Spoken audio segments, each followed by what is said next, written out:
2. Check 1, 2. Mic check 1, 2. Testing 1 and 2. Check.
Check 1, 2.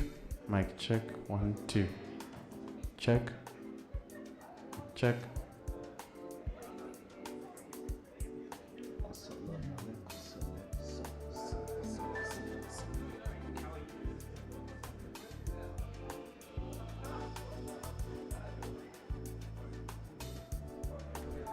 Check 1, 2.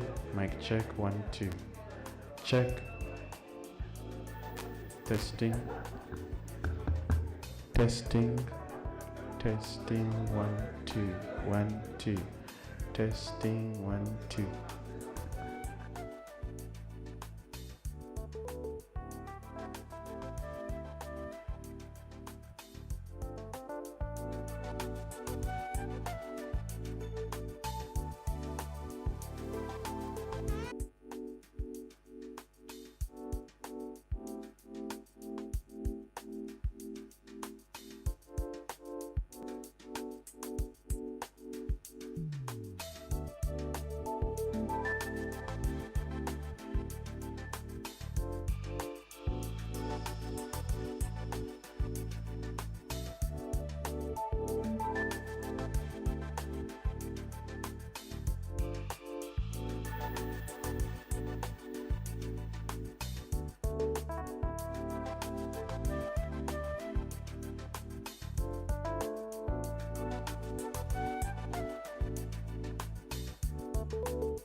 Okay.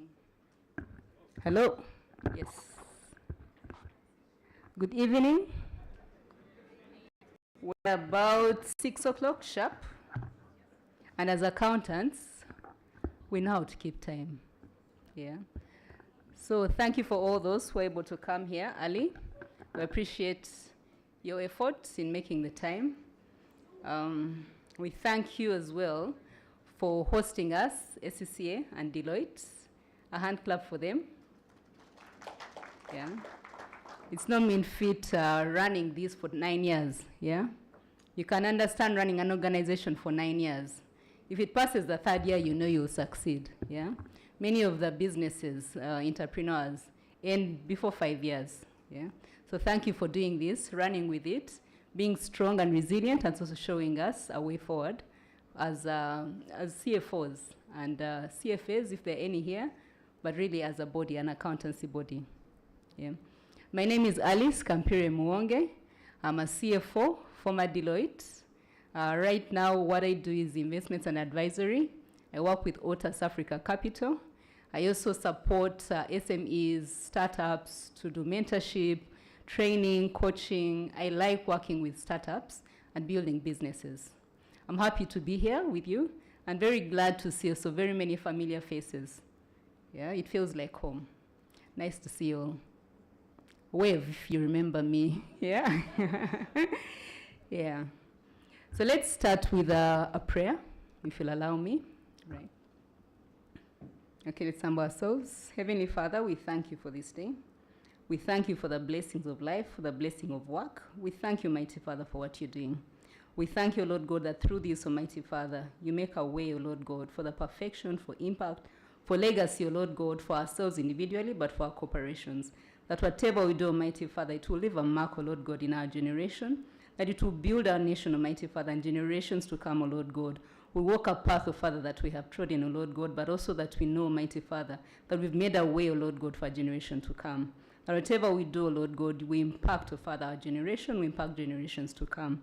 We thank you for blessing the works of our hands. We thank you for everything that we do, for providing for our organizations, O Lord God, financially, O Lord God, emotionally, supporting us in all ways, O Lord God, to be able to uphold, O Father, whatever we do. In the name of you, in the name of our Lord and Savior Jesus Christ, prayed and believed. Amen. All right. Let me thank ACCA and Deloitte once again, yeah, as our main sponsors, hosts of this occasion. We thank you really for pushing this. We know that you take a lot of time to organize this, to ensure that at least we're still at the forefront, yeah. We're still doing what we need to do with excellence, yeah. By starting the CFO Awards, you've built a level of excellence that we all see in the industry, and we can attest to what you have done over the 9 years. It has pushed at least a profession quite a long way, but also shown us that CFOs are at the forefront of every organization. Yeah? Without finance, without accounting, almost every organization will fall short. Yeah? Thank you for doing this. Thank you for hosting us. And I know we're going to have a very lovely evening today.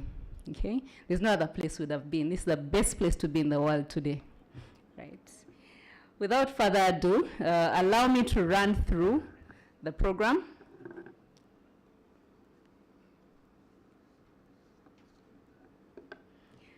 So formally, officially, today, we're launching the CFO Network Fireside Chat and Awards 2025.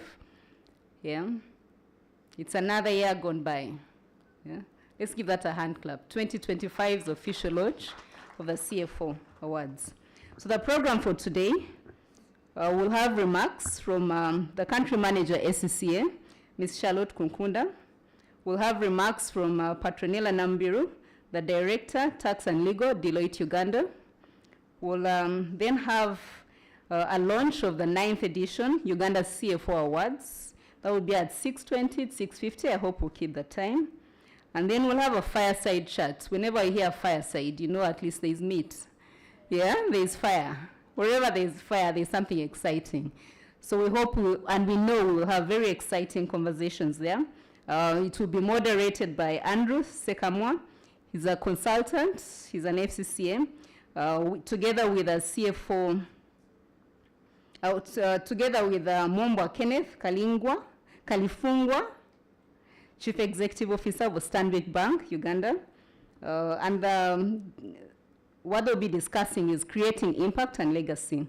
The theme for this CFO network fireside chat is legacy and impact. Yeah? Whatever we do, we have to create, or we see that we are creating an impact and legacy, whether for ourselves or organizations or our children, at least for our society and community and country. We want to leave a legacy, we want to create impact. Then we'll have a panel discussion. The theme for the panel discussion will be spotlighting impact, legacy, emerging trends in AI, technology, sustainability, and talent. Our moderator for the panel discussion is Olive Ekalam. She's an Integrity and Compliance Manager at ECOP, working both in Uganda and Tanzania. The panelists are Godfrey Semgoma, an Accountant General with Ministry of Finance, Nirav Patel, the Executive Director, Steel and Tube Industries, Paul Kavuma, the CEO, Jubilee Allianz General Insurance Company. So allow me, then we'll have a closing session there at 8:30 for a cocktail and networking. Please stay around for that, don't leave. We have quite a number of drinks, networking, chats, laughs, and sharing stories, old stories, new stories. Without any further ado, let me welcome the Country Manager, ACCA Uganda, Ms. Charlotte Konkunda. You're welcome.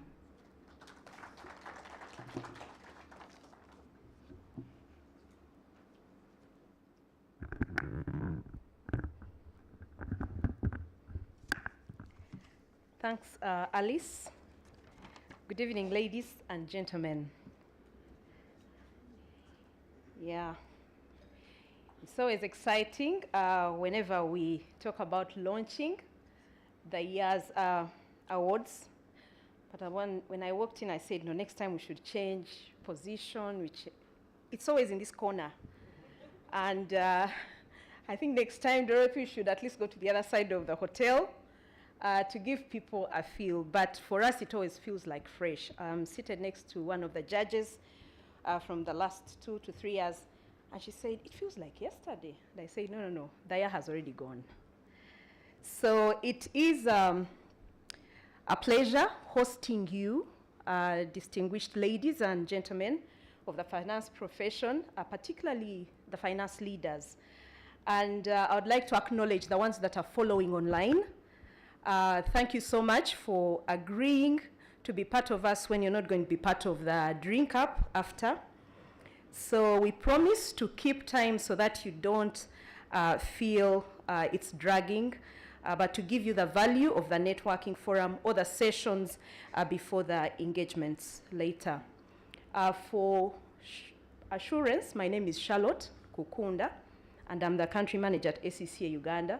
I literally lead the team that delivers the mandate of ACCA Global in Uganda. And we really think of ourselves as developers of these finance professionals who are developing the economy. This year's theme, both for the forum and for the awards, vision, CFO vision, creating impact and legacy, went through a number of sessions because for so long we've been, talking about sustainability, talking about the things that you know.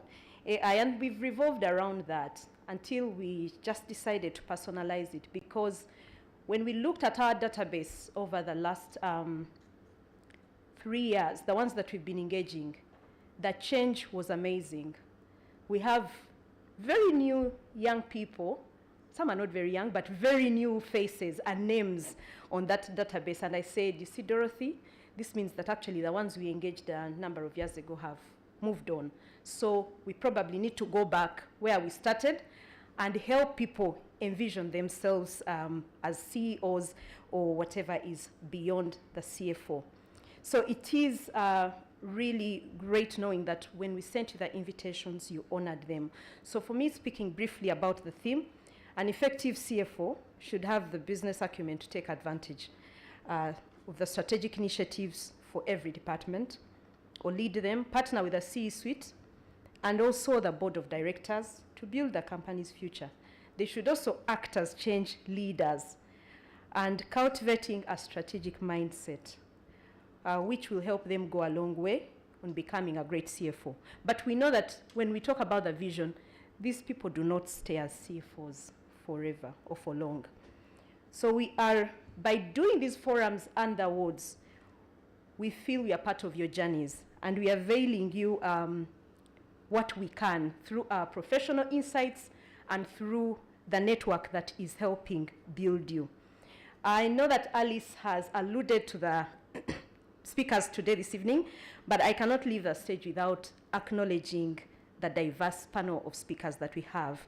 Our keynote speaker, Mr. Mumba Kenneth Kalifungwa, who is a fellow and the CE at Stanbic. I would like to acknowledge you specifically because we've wanted to engage you for the last 3+ years, and we were never successful. So thank God for God's timing. You were meant to be here today, and we are having you. For your information, we've already gossiped about this, and your former country manager in Zambia is excited. She should be following Janice. I hope you are going to be part of that fireside chat. So we are happy to have you. He is a fellow, but from one of our markets as well. The other speakers, our acting accountant general, Godfrey Semgoma. I would like to acknowledge that when we approached you, you did not give us any hard time, even when you're very busy, Mr. Semgoma. So thank you so much for being an advocate of ACCA forever or for so long. Paul Kavma, Chief Executive at Jubilee Alliance, you were very quick at giving us the support. So today you have these people to yourselves. Utilize them because at times they're very hard to get. There's one who saw my status update and said, oh, Charlotte, I need to get something from the accountant general. Can I come? I said, no, it's an invite only, and you're not yet a CFO. So that is how good or how bad it is to share. Then finally, among the speakers, Nirav Patel. We are so excited about Nirav. He became a CE 6 months ago. Last year, he was acknowledged as he got the award of the leadership category. So him coming back as the MD of Steel and Tube Industries, it is amazing, and we are quite excited for him. I think he's attending the CEO forum somewhere, and he'll be back shortly.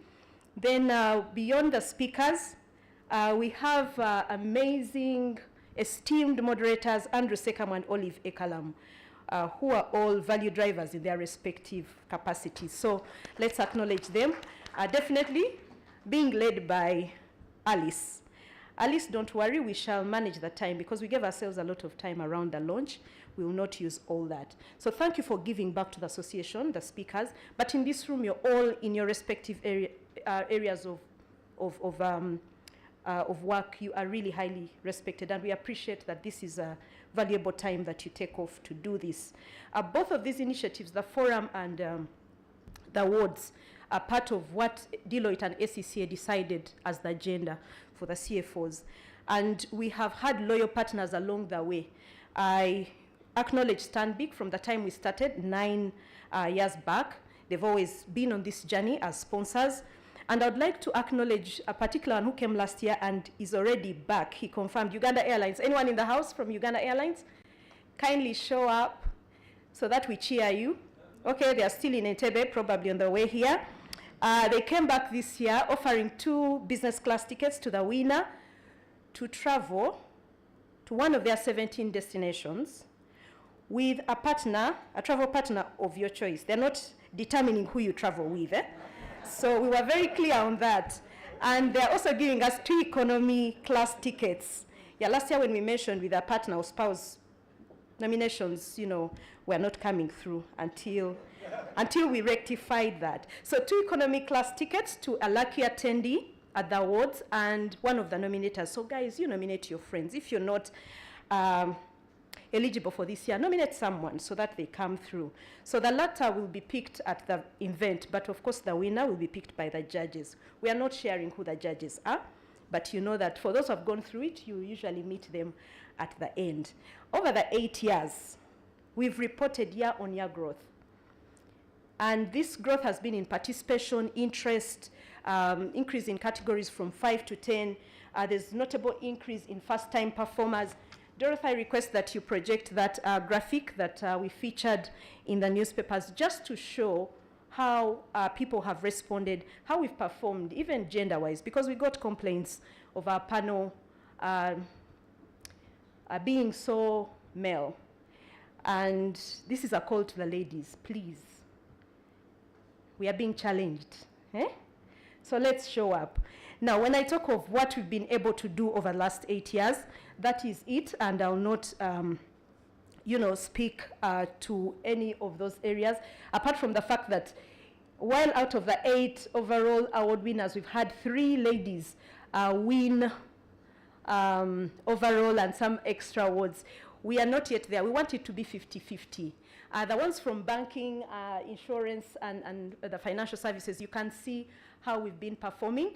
Paul, insurance has not been matching up with banking, and we understand, but we need the activity to rise up. And then, of course, as we go on to the corporate sector and the not-for-profit. So that, for us, is assurance that we're on track. What we are doing is right.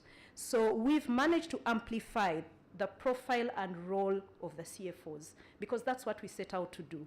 Initially, yes, they were known, but within the confines of the finance professionals. Now, I know that when we go to schools, universities, they can relate to some of these titles that we are telling them when you do accounting or when you do something in finance, what you're bound to be. So it becomes relatable. You stop being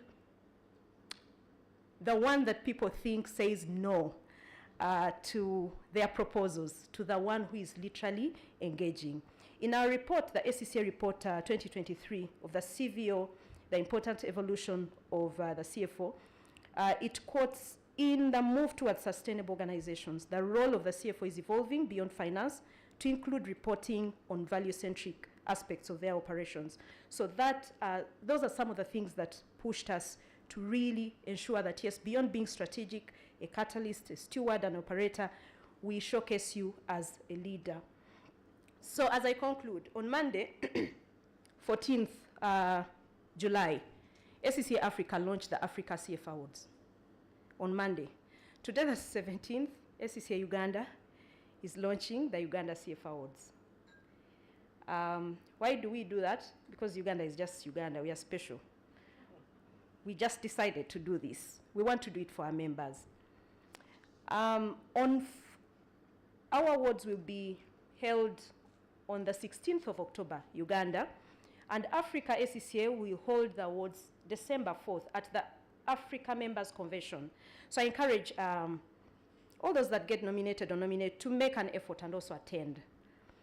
But in addition, there is the East African CFO Awards running as well. And their ceremony is going to be in November, I think November 27th. South Africa also has awards, CFO Awards, running on the 11th of November. Why all this focus on CFOs? Why are we celebrating you? What is it? What's the big deal about you? I think you're worth it. You're worth it. That's why we are all trying to do it. And I envisage because we know we've had other regions benchmarkers. I know other regions are going to jump on it. You're worth it. So respond to the call when we share the link. Nominate yourself or nominate someone else. We mentioned earlier that we are not only raising the profile, but creating a critical mass of leaders. So the moment we be visible or make ourselves seen, that's how we propel the leadership elsewhere. There are not many changes in terms of the categories this year. We are maintaining last year, but what we've really changed is the Young CFO Award. We've reduced the age eligibility to 35 from 40 because we were challenged. Some 38-year-olds do not look 38. So we were being questioned, and we decided to bring it lower, but also because the audience we are dealing with, when you look at our membership database, Peter, what are you saying? It's the stress. Oh, you actually answered it well, yes. But we also have a younger generation, and we have some Gen Zs, not yet CFOs, but that segment is growing. So for that reason, we've reduced that, but I'll still call out the ladies in the room. Please participate. We know we have good CFOs there, and I would like to acknowledge all the past winners in the room. Just wave. so that we know that we've had you as a winner. Please, Martha, I've seen your hand. It's not, you see, we have so many winners in the room. We also have members of the network panel, the ACCA network panel, led by Susan Shereni. Susan, kindly stand for recognition. That is like the equivalent of our board chair in Uganda. Susan was a winner in a couple of years back. Stephen Mwanje is also on the panel. He is one of the past overall winners. Stephen Mwanje from NSSF. Godfrey Kakala from Ministry of Finance is the vice chairperson of the MNP. We have so many past MNP advocates, or those who have served on the MNP, and I would like to stop here because I'll end up mentioning everybody in the room. But we celebrate you and we love you. Thank you so much, Alice, for starting with prayer. That's why I've overtalked. But it's the last time I'll be appearing here. So I look forward to you nominating. Nominate. Petronella, I acknowledge Deloitte, and I'll leave you take the stage.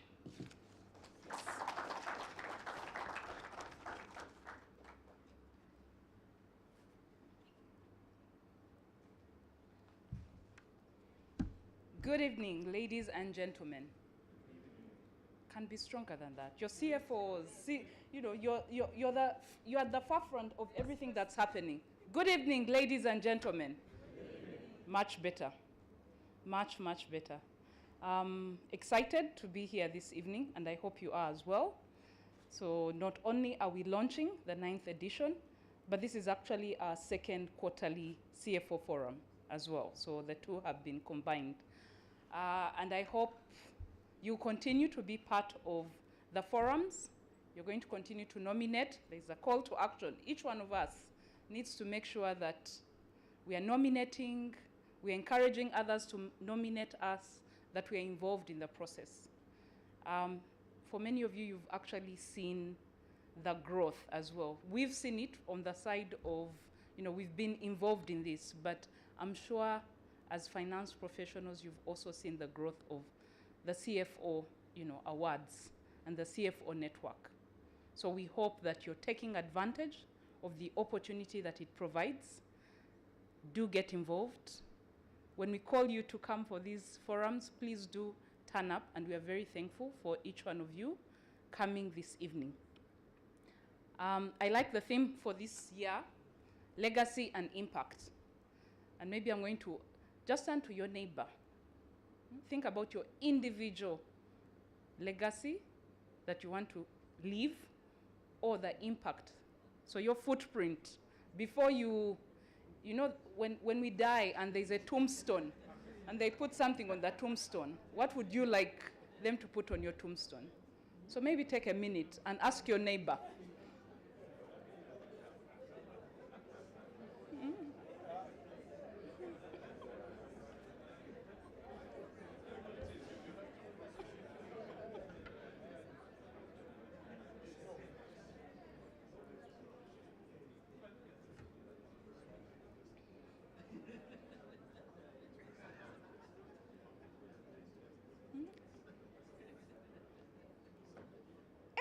That will be a very long statement on the tombstone. I can see people explaining, drawing pictures. But let's start individually, and even in the organizations that we are part of, let us think about that. What is our footprint on this earth? How are we living this earth? Are we living it better or worse? Are we adding to it, or are we just going through without a mark being made? Okay? So whether it's as an individual or it's as an organization. And fortunately for us, the CFO Awards and the CFO program, we have seen the impact that it's having. We've had, our winners or people who have been involved actually rise to, take up different positions.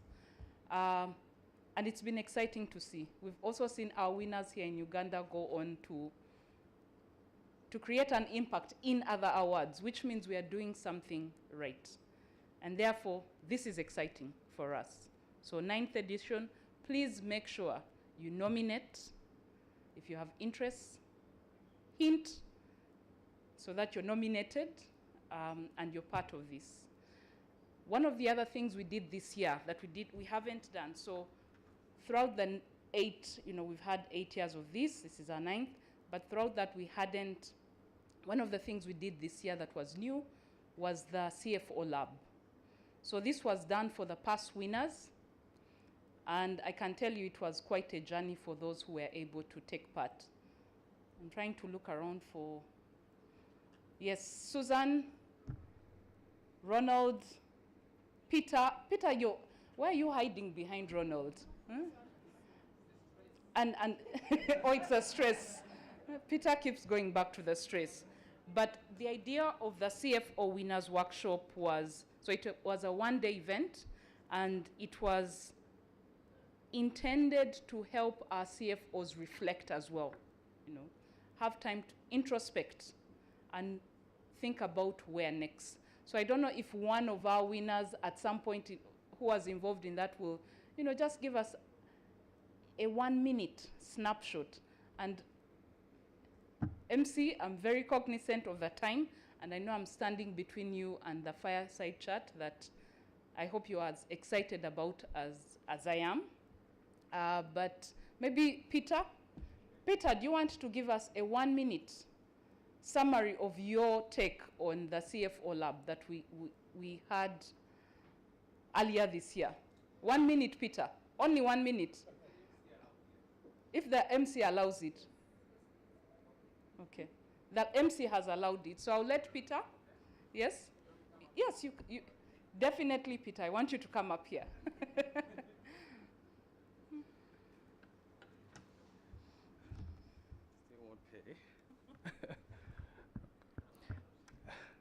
Yeah, our startup is doing well. Good evening, everybody. What Deloitte offered us as winners was something called business chemistry. So you're at a leadership level, but at the end of the day, the team has to work together. Now, of course, in the C-suite, you do work with your fellows and a lot of people below, above you. So it was a mixture of self-awareness, which many of you will be familiar with, but also how you evolve depending on the context of your organization. So what it helped us do is we really want to, you're waking up to create impact, but at the end of the day, you can't be derailed if you're not aware of the business chemistry of your team and that of yours. So that was and they also gave us tools of, if you're aware that this is what you want to achieve or your context, then you're better placed to make the right decisions. That was what Deloitte offered, and might I add, for free.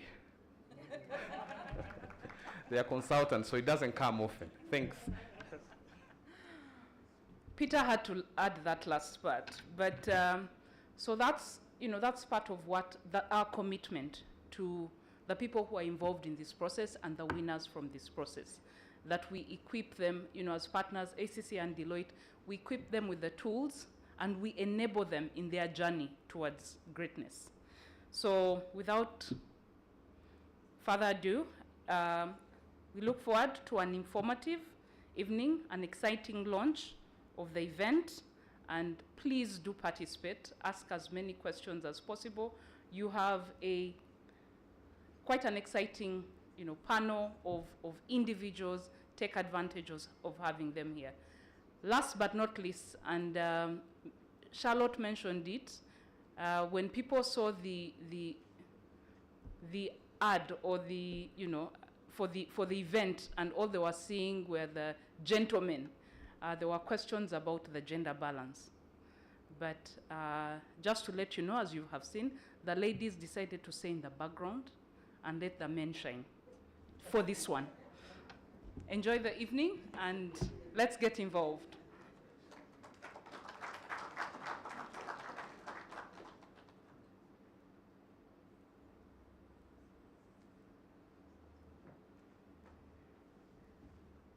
Thank you, Ms. Charlotte. Thank you, Ms. Petronella. Yeah. I'm hoping this year, there's a gentleman who said stress, stress, stress. Yeah.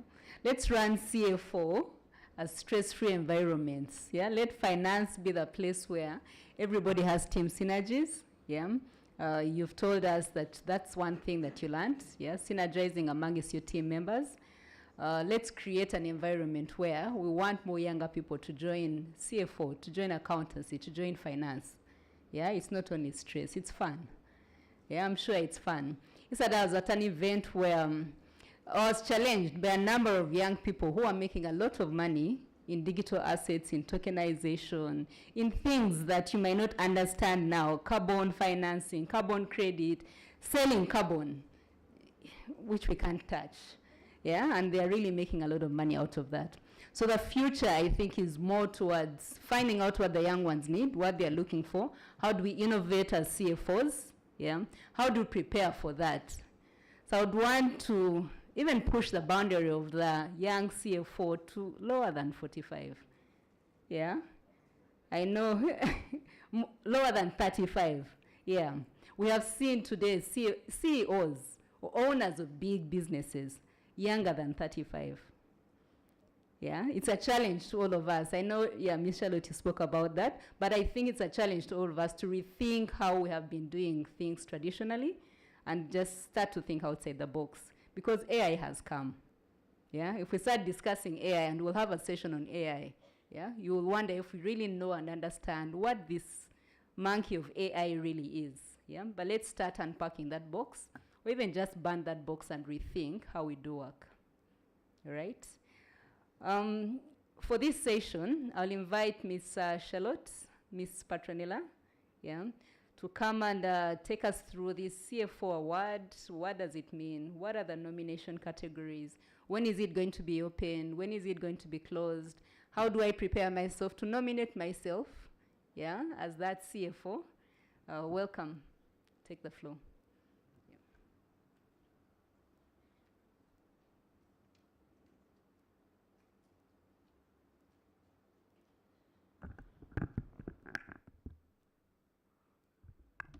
We were hoping that last year's overall winner would be already here to share, her endorsement.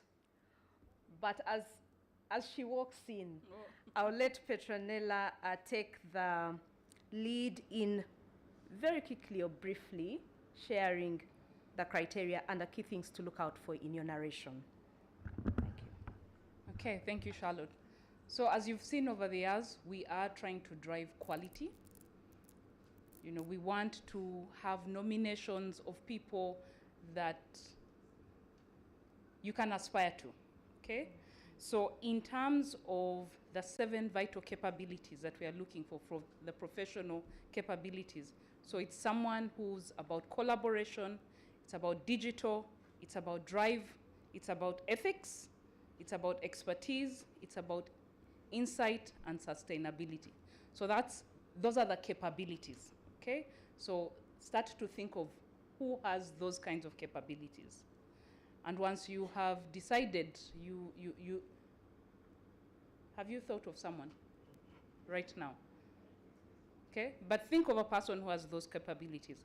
And once you've done that, okay, we have different categories that people can be nominated under. So there's the not-for-profit award, okay?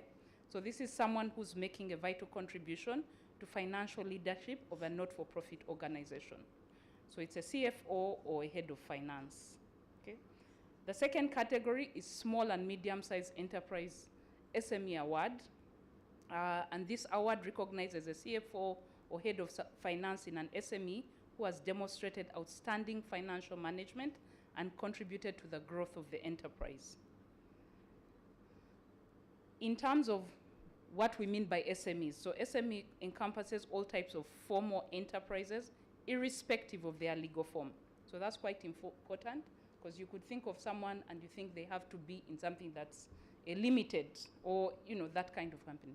So it's irrespective of the legal form, okay? So it could be a family enterprise, it could be a sole proprietorship, it could be a cooperative. So then this enterprise should employ between 5 to 100 members of staff and have an annual turnover range of between 360 million Uganda shillings to 25 billion Uganda shillings, okay? That's the SME. Then we have the Young CFO Award. So the winner of this award should be an accounting professional who has quickly risen to the position of CFO or head of finance. He or she is 35 years old or below and has a proven track record of strong financial performance, with the added advantage of having successfully turned around an entity from a loss-making to a profit-making enterprise. So it's about impact. They may be young, but already, being part of the team, they have created impact within the organization. We then have the Public Sector Award. This award will recognize an outstanding head of finance, assistant commissioner, principal accountant, or senior accountant working within a government ministry, parastatal, agency, or department. So they must demonstrate exceptional financial management skills while driving substantial value within the organization. Then the fifth category is Compliance and Governance Award. This award recognizes a CFO or head of finance who is a champion in helping the business achieve its goals in a way that is open, honest, ethical, and principled.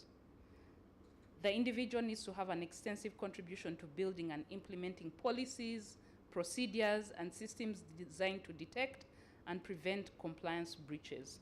Okay. The sixth category is the Strategy Execution Award, and this one is for an individual who exhibits agility and resilience in dealing with significant disruptions and changes in the business environment. I know lots of people should fall in this category. We've all lived through COVID. We've all lived through, the world is changing. Alice mentioned, AI. We have so much coming at us. But that's the idea. So that's the individual you need to think about. And their contribution to the implementation of the organization's strategic pivots, supported resource optimization, and ensured precise value delivery, aligned with the organization's long-term goals. Okay? Legacy, future, someone who is helping the organization, try and achieve that. The seventh category is the Finance Transformation and Technology Award, which recognizes an individual who has led the strategic transformation of the finance function, leveraging technology, not just for efficiency, but to drive lasting organizational value. This person needs to have championed transformative solutions in the finance function and has been successful in redefining the role of finance within their organization. Then we have the Sustainability Award, which category is for an individual who's demonstrated leadership in creating long-term value by integrating sustainability measures into strategies, standards, processes, procedures, as well as reporting on environmental, social, and governance impacts in their annual reports.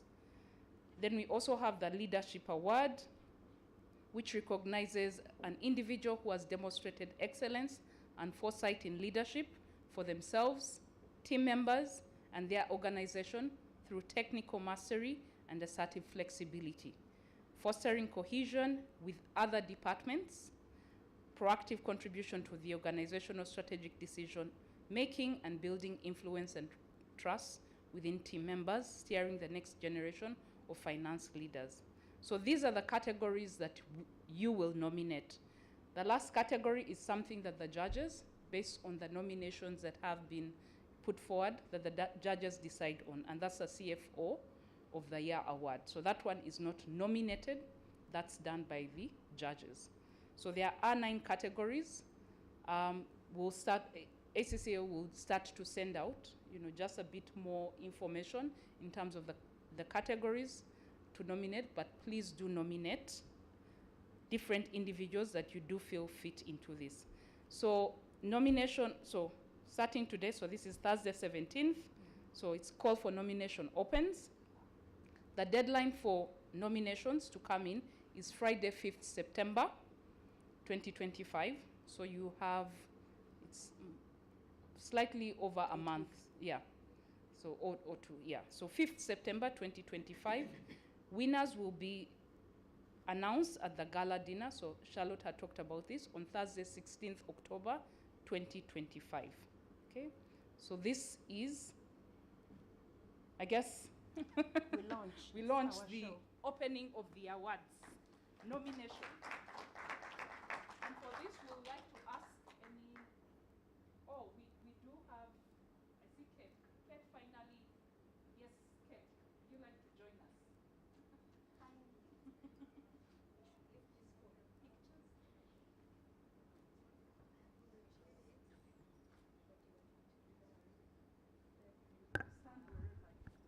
A hand clap, some ululation, some, yeah.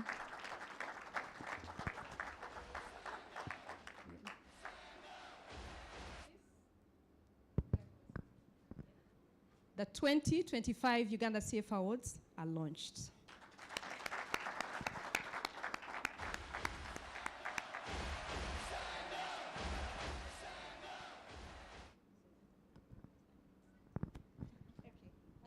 Sorry, guys. Yeah, so we're going to stage something. Forgive me, but I'll ask you all to stand up, and then the team is going to hold this, and the photographers will take the picture from this side so that we are. Thank you. Photography team, please come and take the picture from this side.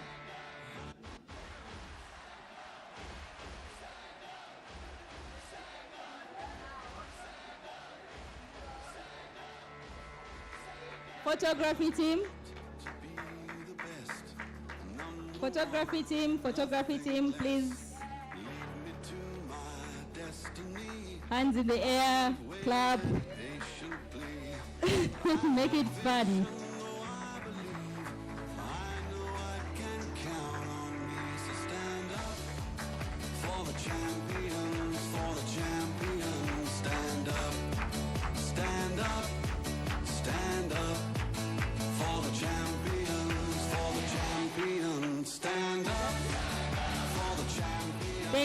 Thank you.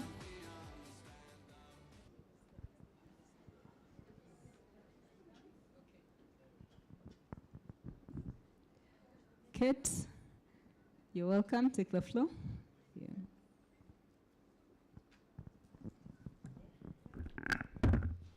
Thank you very much. Good evening, everybody. I can't take little energy, I'm sorry. Good evening, everybody. That's what I live off. I live off people's energy. So I can't take it when I say good evening and say good evening. It's like, no. Thank you very much, and my apologies for coming in late. My name is Kate Kiza. I'm part of the CFO community. I'm an ACCA, I'm an FCCA, and an ICPAU. I'm trying to skirt around the next thing that everybody wants to hear is I'm the CFO of this and this organization. No. I used to be the CFO for DFCU Bank, CFO and Executive Director. So I have since transitioned from CFO. You will recall that last year's theme was Beyond Finance. And the whole idea about finance people looking beyond the numbers, beyond being the chief accountants, or in some places when they want to belittle us, they say bean counters. So beyond being the bean counters, to adding value, to driving business and being part of the team that runs the business, as opposed to part of the team that just comes to report what has happened. So since October I stood as the CFO of DFCU and ED. Today I'm Executive Director, but I have since moved to head the corporate business.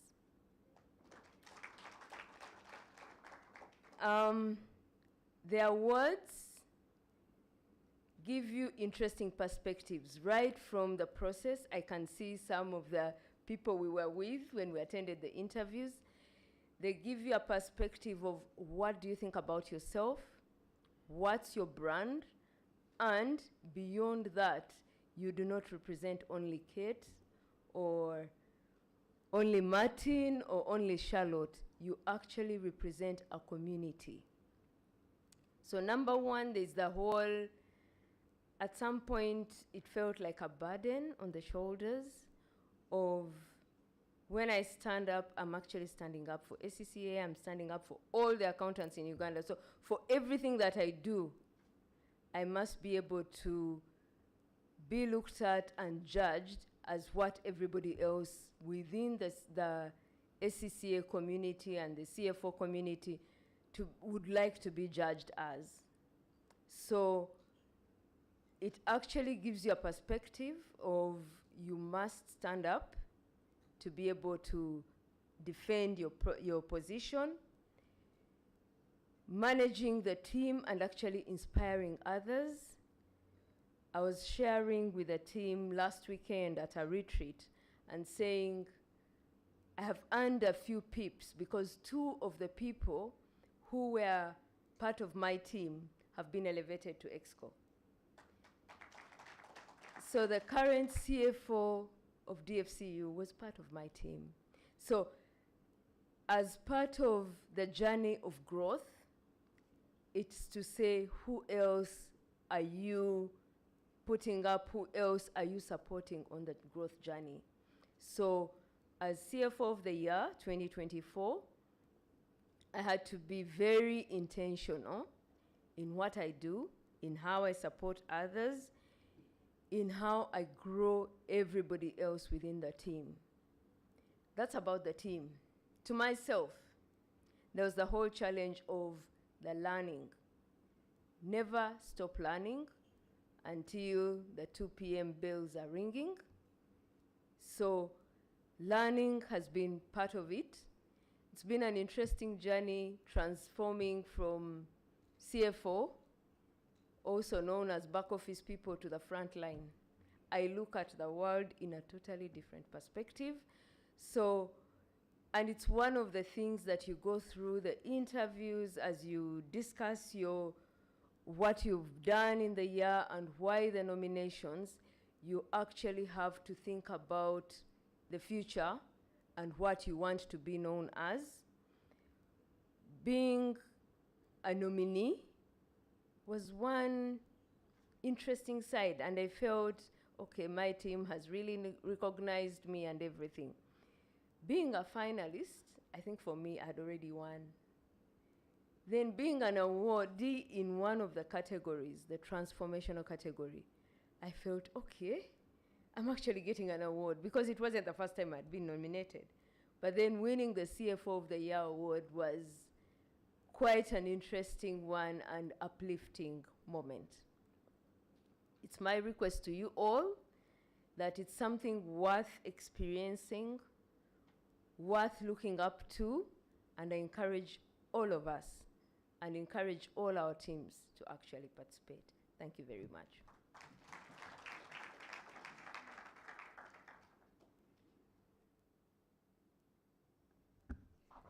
Thank you, Kate. Thank you, Kate. I wish the DJ could have followed her with that song. Stand up for the champion. You're a champion, yeah? Thank you for championing everything that you do. We see you. We acknowledge your efforts. Thank you for taking the stand and also bringing the gender balance. Thank you so much. Yeah. Thank you for keeping time. Yeah. We're right on the 6:50 mark.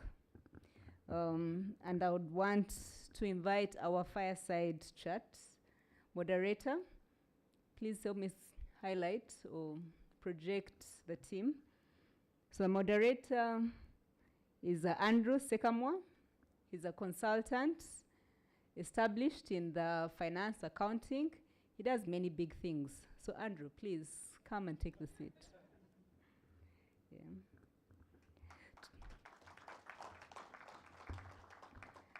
Andrew will be having a conversation about creating impact and legacy, and he will be having this with Mr. Mumba, Kenneth Kalifungwa, the CEO of Stanbic Bank. We're happy to have you here. Please come up while I'll briefly, give me a minute.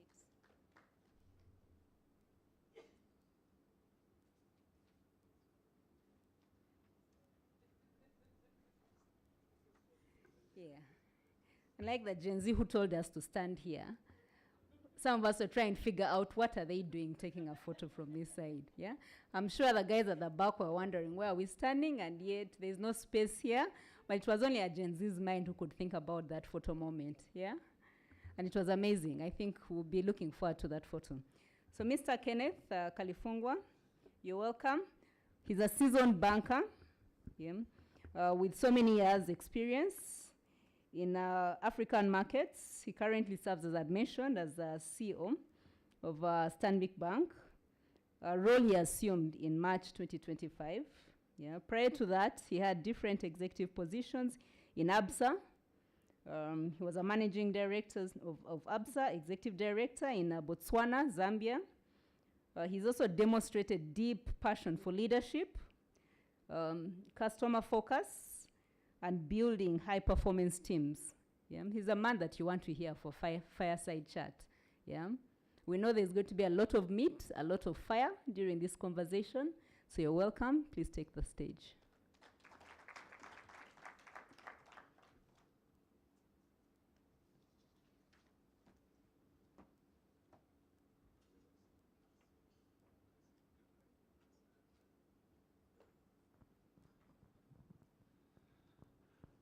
Good evening.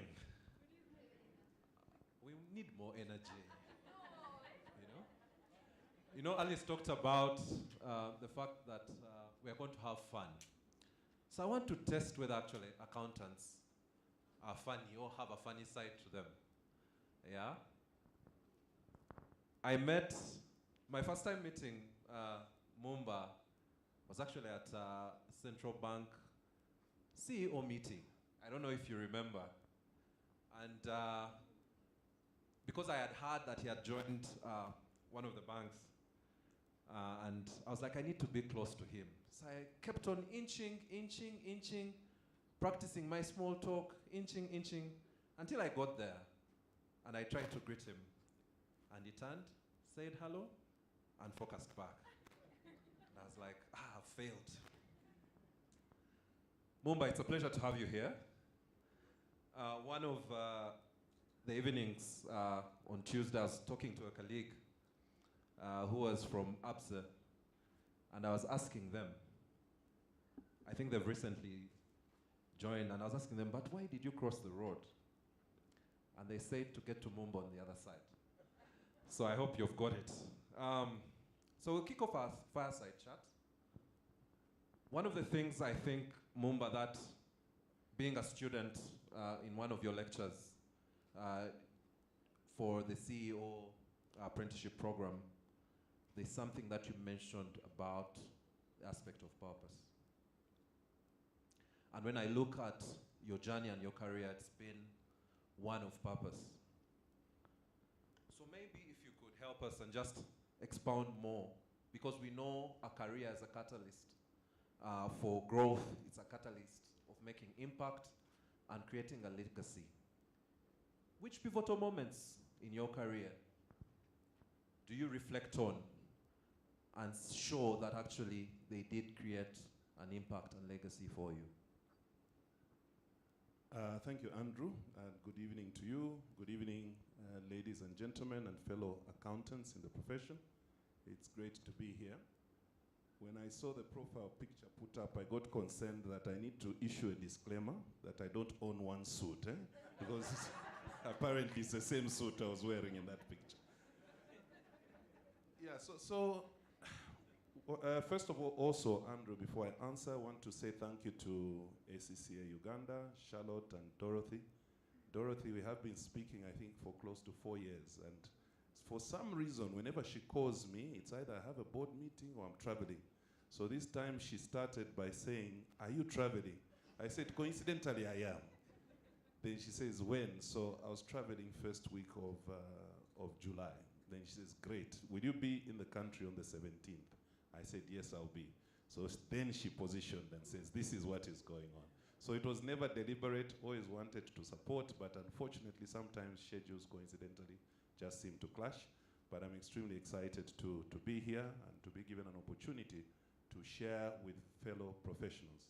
So Andrew, speaking to I think your question, in terms of inspiration that has driven me, that I look up to, I always like to look at it in two ways. I look at it first from a social perspective, and by social I mean from a family orientation perspective.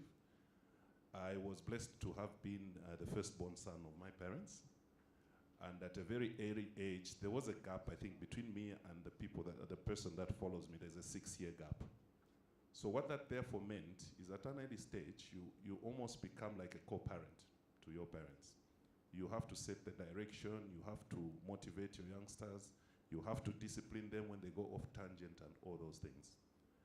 And I was also privileged, I always say, that the man who raised me and inspired me, who is my father, retired at the age of 40. He was working for a company called Unilever. One day they come up and say, we want to transfer you to Zimbabwe. And he makes a demand. He says, I'll go to Zimbabwe. He was a marketing executive. He used to be marketing manager for Unilever.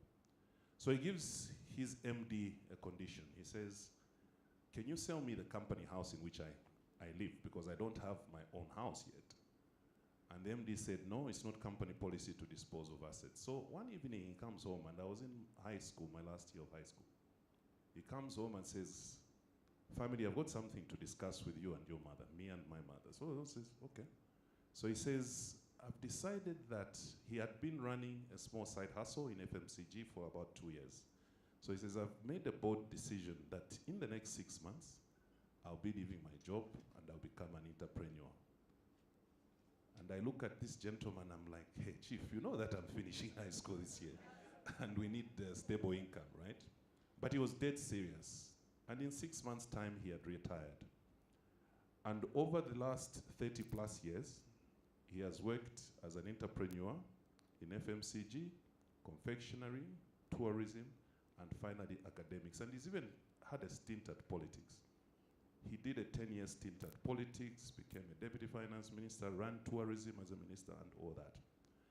Now, when I look at inspiration, was that journey, was it smooth? No, there were highs and lows. Because when you make a bold decision like stopping a job, emotionally or strategically, it remains questionable, but the fact that he's still economically independent up to now means he made the bold decision at the right time.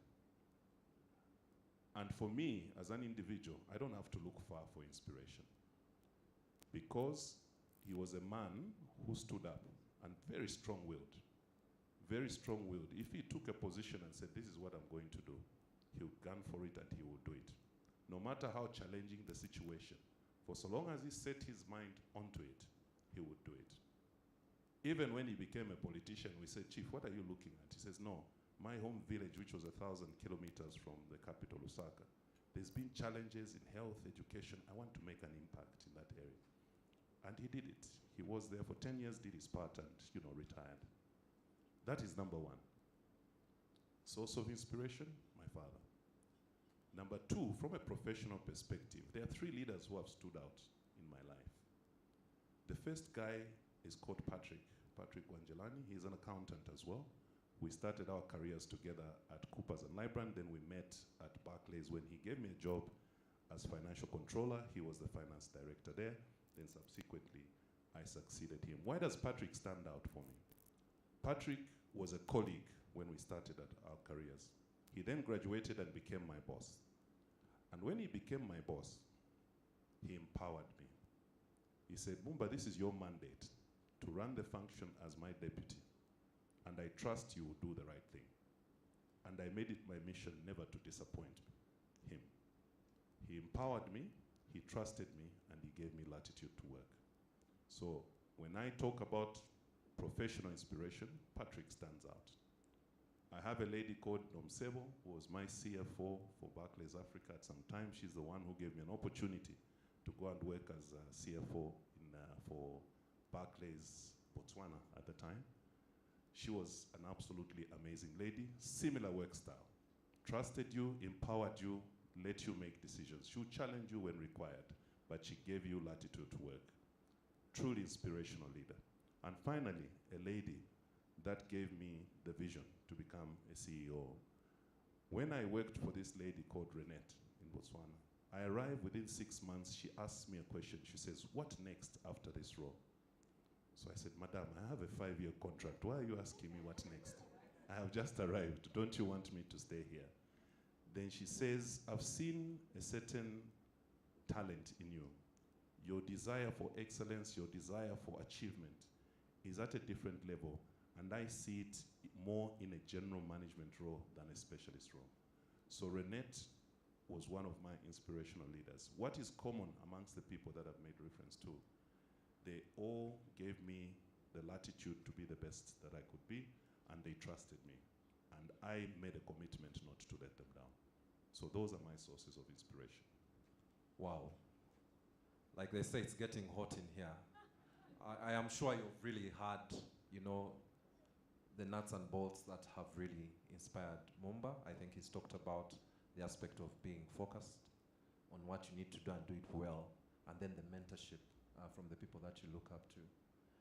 In your leadership journey now that you are heading the largest bank in Uganda, both by assets, profit, market cap, what are the values that you think have influenced your ability to lead and lead by design? Thank you, Andrew, and I hope the marketing teams were alert when he talked about the size of the institution. Thank you for that publicity. I think, Andrew, when I look at myself, first of all, as an individual, I talked about my sort of upbringing. Anyone who grew up in the 80s and 90s knew that parents of those days were very disciplined and very strict. They ran the homes like a military camp, right? But it's only later in life when you have made certain strides that you're able to sit back and reflect to say, if that gentleman didn't raise me the way he did, I probably wouldn't be where I am today. What are some of the values that have shaped me as an individual? I'm very particular about discipline. Discipline is a core value that I hold dearly to my heart. I'm very particular about working hard. And I'm very particular about humility. And I always like to explain humility in this way. Humility is not being timid. I'm far from that. Humility is about respect. Respect for human beings. The people you work for or under, the people you work with, and the people below you. That is humility for me. And just having respect for human dignity, not disrespecting people. I always say that at a senior leadership level, I have our CFO in the house. If I have a challenge with Ronald, I am unhappy with him, I will tell him. I will talk to him. I won't shout at him. Why? Because I recognize that he's a professional, he's an adult. And I don't have to be aggressive in my tone or in the way that I address him to put a point on. I can do it with dignity and respect, because that's the way I want to be treated, and that's where I've been fortunate to be treated that way over my career. So the aspect of discipline, hard work, humility, quite critical. Integrity, that one is a non-compromise. And given the profession that we're in, integrity is important, respect and trust. I think those are some of the core values that define how I operate as an individual. Just to pick off that, now that you've transitioned from one organization to another, usually these organizations have different culture. What has been your approach in terms of settling in at Stanbic Bank? I think like any seasoned executive, before you can begin to execute, you need to understand the lay of the land. And understanding the lay of the land is something you do within the first 90 to 100 days. You need to, number one, understand the people. The quality of the people that you have around the executive table.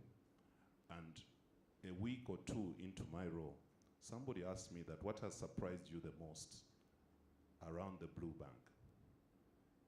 I can say with utmost sincerity that the caliber and quality of the leadership that we had around the Exco table is absolutely amazing. These are seasoned individuals in their own rights. You can clap for us, thank you. quality of individuals. I think it's important to understand the caliber of people that you have. You need to understand the systems. How does this engine operate? What do the businesses do? What are the products you have? How do you come up with pricing and all these things? I needed to make that understand or obtain that understanding. I needed to understand various critical processes. How do you engage people? How do you how is credit approval done? What is the governance structure? So the first 90 to 100 days is really about understanding the lay of the land, understanding the culture of the organization, and it involves a lot of engagement. Internal stakeholders, external stakeholders, colleagues. I think my first point of call was the colleagues. I had to quickly have at least visits to around 10 to 15 functions within the first couple of weeks, so that you get to meet people who work for the organization, get their thoughts, understand. So aside from the first senior leadership that I met within the first 1 week, I also made it a point to start engaging with colleagues in the organization so that I understand what is top of mind for them. And of course, systematically, as you meet the colleagues, you're also reading employee opinion surveys to understand what is top of mind for people. So really, it has been or was about learning, because once you're past the 90-day mark, 100-day mark, there hasn't been a major disaster, the institution hasn't collapsed, then you settle down and can breathe and say, hey, I survived the 100 days. Let me now begin to execute. Oh, fantastic. I hope you're still going to the green. I noticed you had slowed down a bit, so hopefully we'll see it come through since you've settled within your 90 days. Fantastic. I hope we are enjoying. People, we are enjoying? Yes. Oh, fantastic. I see people taking notes, actually. That's very good and encouraging. From your experience, and you've talked about sort of the legacy your dad has already left or placed on you, maybe to just be to ask, what's your interpretation of legacy? And to put it into context, you've moved from making a previous, I won't say unsuccessful, but I mean we all saw what APSA grew to when you took over, and now you're moving even to a much bigger and more successful bank. What would be your interpretation of legacy? And what for you would that be in terms of building a lasting legacy that we would want us to remember you for? Thanks, Andrew. That's a deep question. It's a deep question. So when I think about legacy as an individual, I always reflect on the journey that I've had over the last close to 30 years now. I've worked for, I think, 6 different organizations, in the sense, some by geography, but we call them different organizations in their own right. And in all those organizations, I've held various roles. And I've been part of a team. And that team has had a mandate. And somehow, by God's grace, we've had impact as a leadership team. And for me, legacy is about leaving an institution or place better than you found it. Positive impact, value creation, and the development or elevation of people. I think there's a data point in who succeeded me in my previous role. And I'm proud of that, to say we were challenged. I think that's, indeed.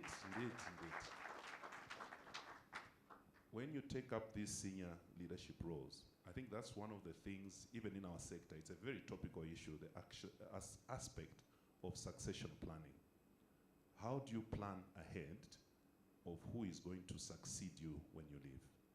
How do you build a pipeline of successors such that at the time that your point or your tour of duty is over, you have an array of people to choose from?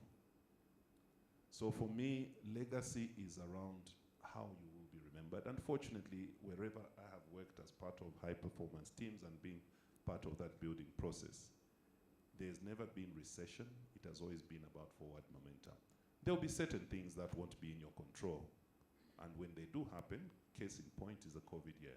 You had to revise forecast. No one met a budget that they had set out to achieve, other than the tech companies and pharmaceuticals who benefited from that. But what I have increasingly seen over the years is that when you are clear about the mandate that you want to deliver. And if there is something that there is clarity of by any financial professional, is that you need to create value. It's not about reporting financial performance. It's about reporting on increased shareholder value and how you are contributing to creation of that value. So for me, my legacy, after all is said and done, number one, when you are leading or you are number one in class, you want to maintain that position. You want to continue to dominate. So if we can continue to achieve dominance in the market and be bigger than we are today in the next 4 to 5 years, and if that coincides with my next challenge, I think that will be success. When I see the growth and development, or to be succeeded by somebody from my exco team, I think for me, that would be part of the legacy that I would want to leave behind, because then I would have been successful in building and dominating in the market with something that is a very powerful and strong brand, and also contributing towards the building of senior executives and other leaders that take the institution beyond my mandate. Thanks, Mumba. And we've had performance, succession, value, very, very key points that we need to take away as we reflect, on the CFO awards and what we want to see the CFO growing to. Moving on to impact. I was looking around and I'd actually forgotten Deloitte's, is it what you call your theme, which is making an impact that matters. And when you add it to ACCA, think ahead. So if you add it to think ahead while making an impact that matters, a good catch for your awards. Food for thought. Mumba, we've talked about, when you look at your CV, it's very colorful. You've talked about the things that you've achieved. To you, how do you define success?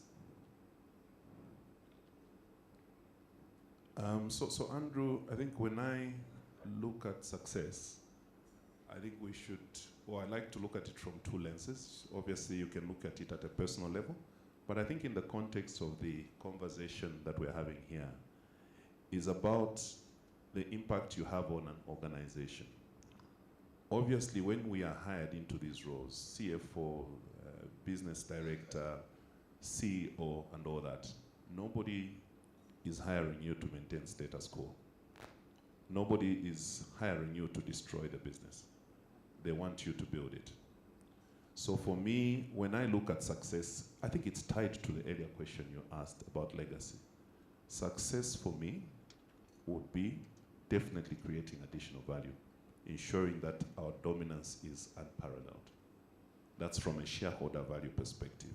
In fact, I like to start it the other way around. If you are running an organization that has the most engaged colleagues in the market and within the group, for me that is success. Because then you are dealing with your most critical resource, which is your human resource. That is number one. Number two, if we are providing a service, and 3/4 of the time when you interact with people in the market, when they think about banking services, they think about Stanbic. For me, if we can consistently be looked at as the preferred choice in financial services, I know Peter is looking at me intently, and Kate, my competitors, but there is enough to go around for all of us. Get to a point where you're one of the banking players that people think about as a preferred banker, and the service that we provide across all our touch points is consistent and exceptional. For me, that is success. And finally, shareholder value. Because after the customer, the people, it is really about shareholder value, or stakeholder value as we would call it, because there's shareholders and there are other stakeholders such as your tax authorities and regulators that want to see the institution thrive. So for me, those are the three measures of success around the customer, people, and stakeholder value. Thank you, Mumba. Earlier you talked about COVID and the disruption that it caused. And currently we are also in the artificial intelligence age. And again, there's a lot of disruption happening. Fintech space, so many things changing. What do you think are, to you, the challenges that these disruptions or transformations create when you're trying to leave a lasting legacy? Yeah, thanks, Andrew. So when you talked about COVID, you took me back in time, because at the time that the pandemic was reaching its peak in 2020, it started around Q4 2019. I was just about to finish my tour of duty in Botswana. I think on the 23rd, I was supposed to wind up on the 31st of March and start my new role on the 1st of April. So I always remember that Uganda went into lockdown on the 23rd of March 2020. And then Botswana went into lockdown on 31st March 2020.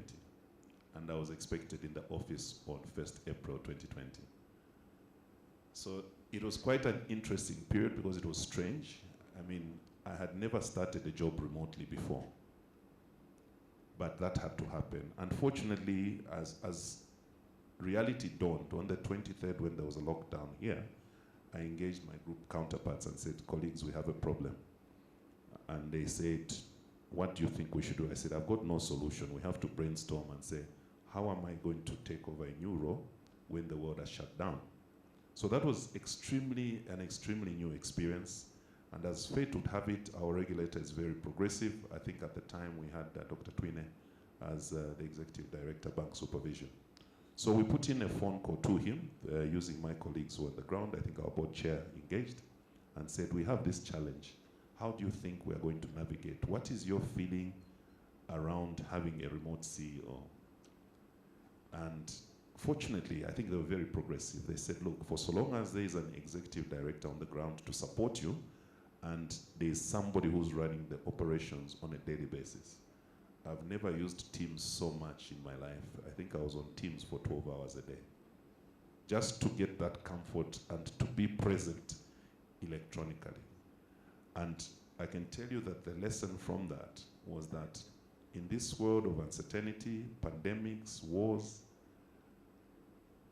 artificial intelligence and technology, I think the response really is around how you adapt and how agile you are to respond to the changing environment. Because I always like to say we're living in an era where uncertainty is a certainty. So you just have to respond to the changing environment and take the challenges as an opportunity to excel and provide better services. Really, you just have to be responsive. That's my view around that. Thank you. Looking at the CFOs here in the room and looking at your career and your journey, I'm sure one of the questions they keep asking themselves, how can I better myself from a personal perspective?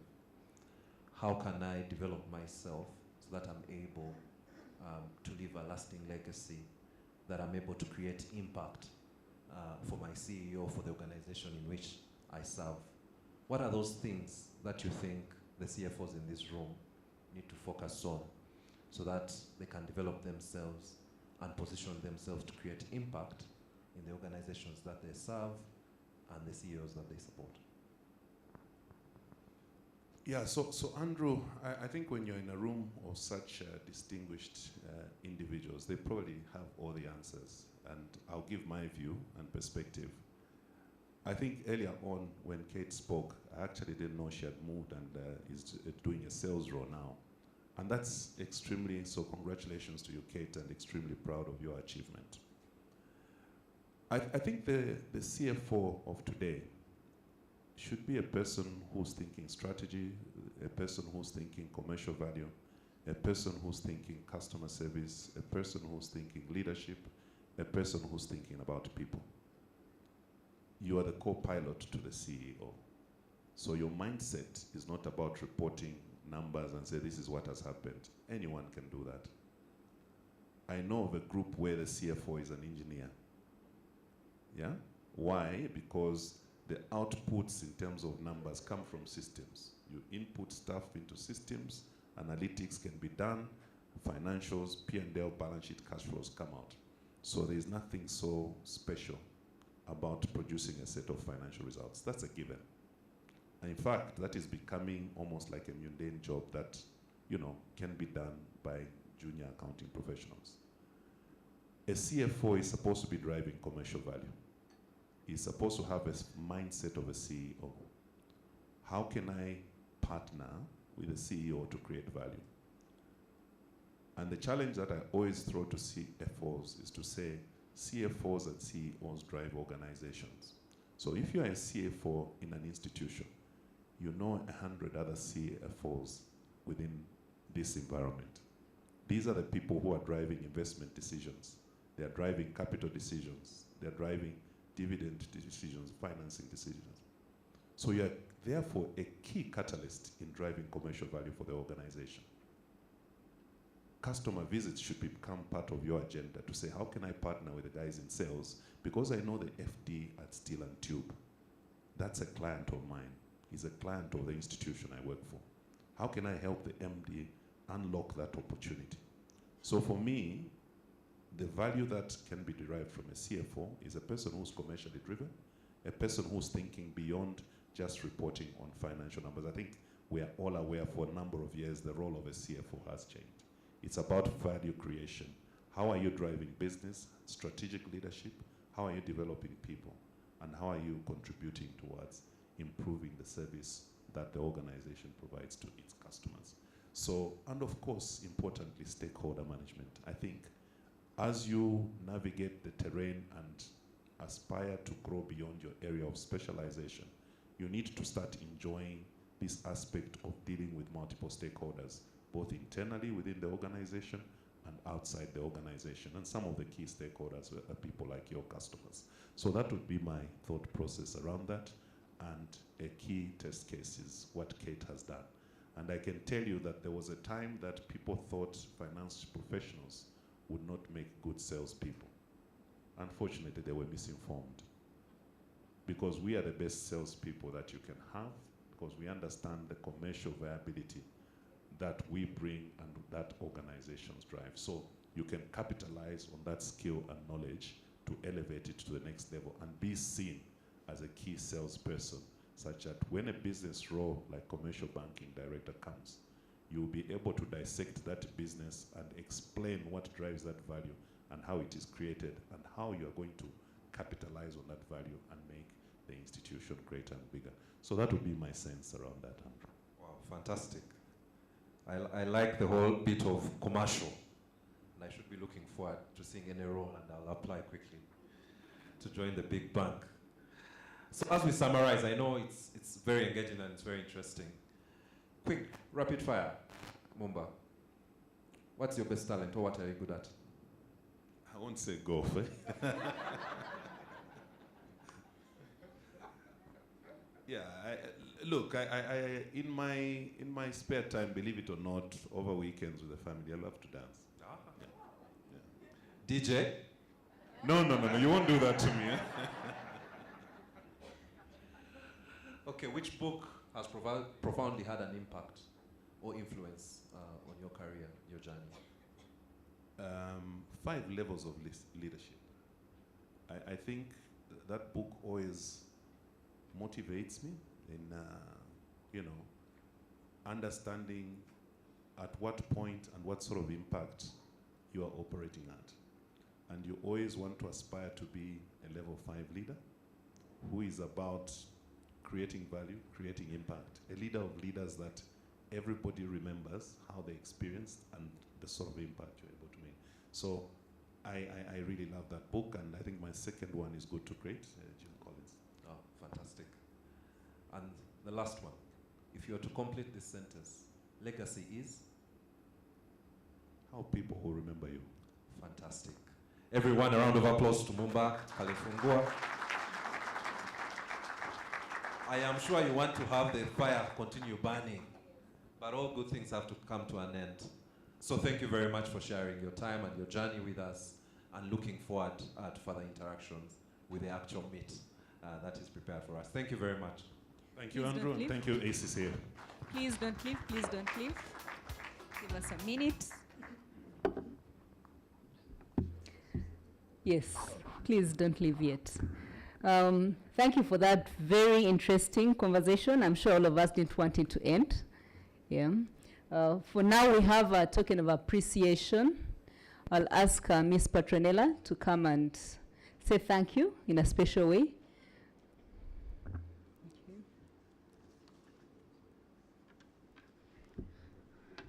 Let's give another round of applause to Mumba. I'm sure we can do better than that. That's much better. So thank you very, very much. And this was actually quite interesting. So now we know better. We'll have a longer slot. Pearls of wisdom, always very important. And we do appreciate taking time. So unfortunately, this was before we knew about your dancing talent, but we'll save it for next time. So this is a small token of our appreciation for taking time out to come. The mismatch will be widened.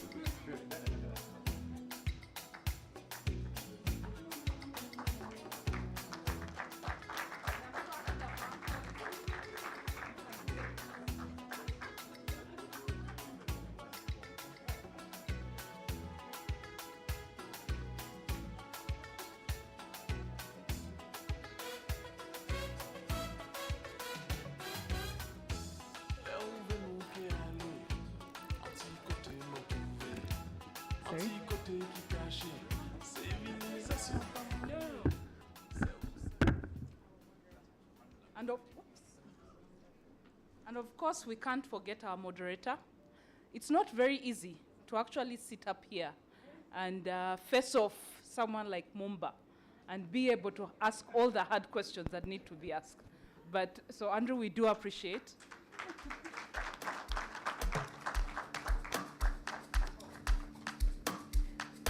Thank you, Andrew. Thank you, Kenneth. I'm going to disturb you just a little, both Kenneth and Andrew. Please come back. As required by the Gen Z community, we are going to take a photo with you standing here, and the photographers will be this side. We're reinventing the way things are being done. So, cameramen, please come this side. Face here with the audience to your back.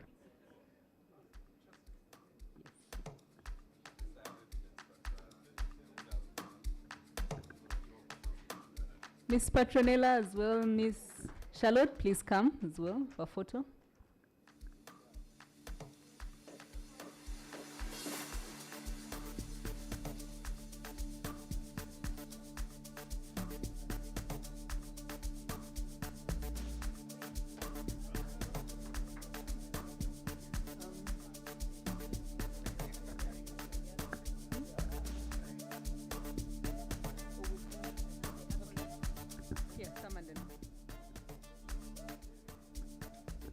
All right.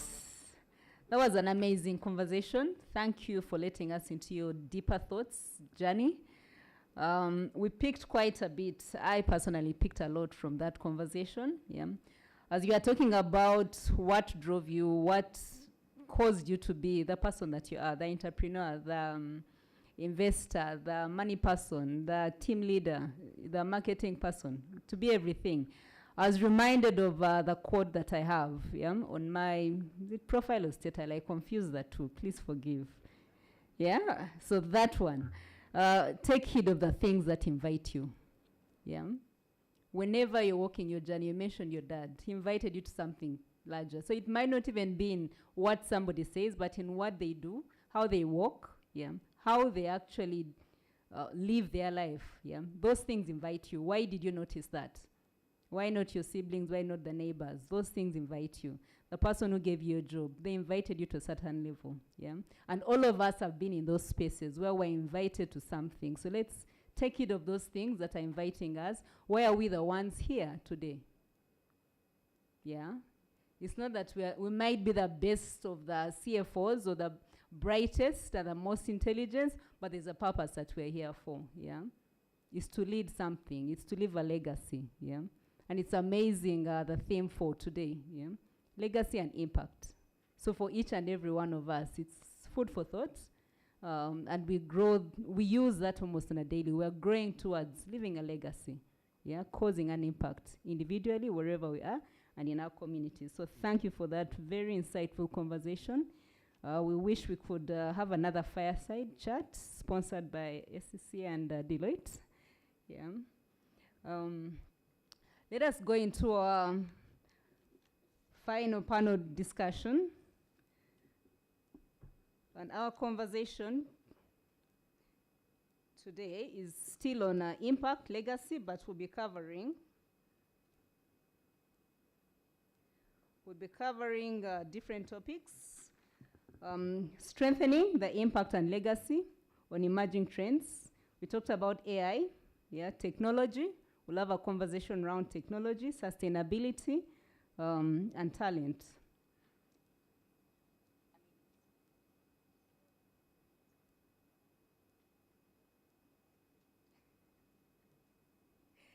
This is interesting, so allow me to invite our next panel. I'll start with the moderator, Miss Olive Ekalam. As she comes up, I will announce or give just a brief profile about each of the moderator, the panelists, and then you come up to the stage. So Olive is Integrity and Compliance Manager at ECOP. She's passionate about governance, risk, compliance, and she's also an auditor by background. She's been at EY in Uganda, in Rwanda, in Kenya, and has served as a tax consultant. She also serves on as a chairperson for different boards, audit committee at Busitema. She's an ACCA. Other than the finance and the serious stuff that she does to wow the world, Olive is passionate about sports, particularly volleyball. She's a dedicated reader of professional journals and a thought leadership publicator. She loves to travel. Culture, exploration, and lifelong learning is her passion. Welcome, Olive.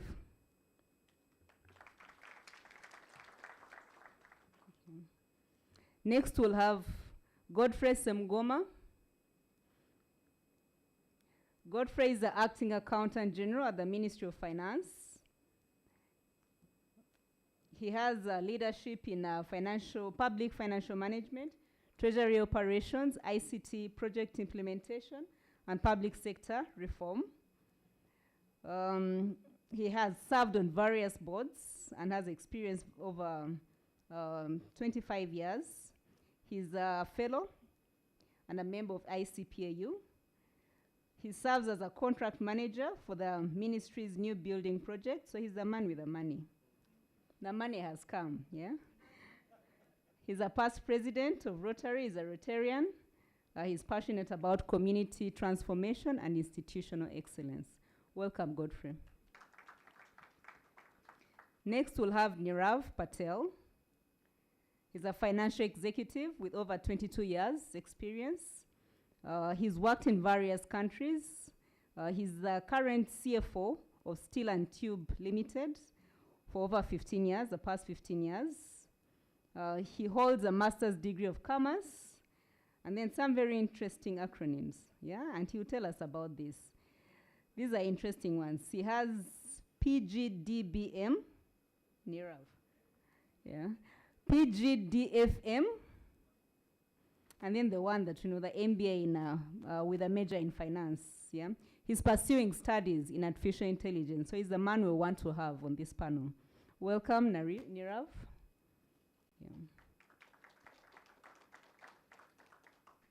Last but not least, Mr. Paul Kavoma. He's a CEO at Jubilee Allianz General Insurance.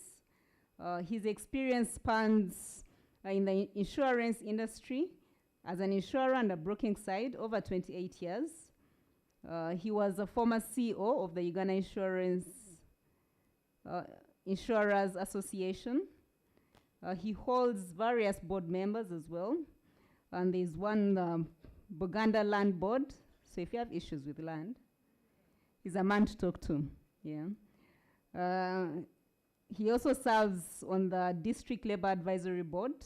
He's a member of the Aga Khan University Governing Council and Sanyu Babies Home. Interestingly, he's a lawyer.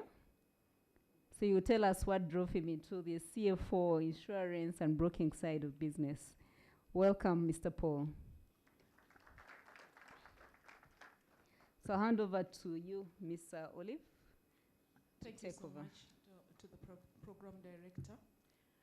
Maybe before we start, I would like to request that we all stand up. We've sat for quite a long time, except for my panelists. Okay, fine. They're okay to stand.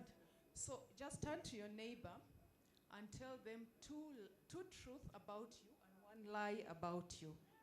Now, the thing is this. At the cocktail, your neighbor will actually guess what is true and what is a lie. Okay? So do that in less than a minute. You don't need to tell them what the truth is. Just tell them two truths and one lie.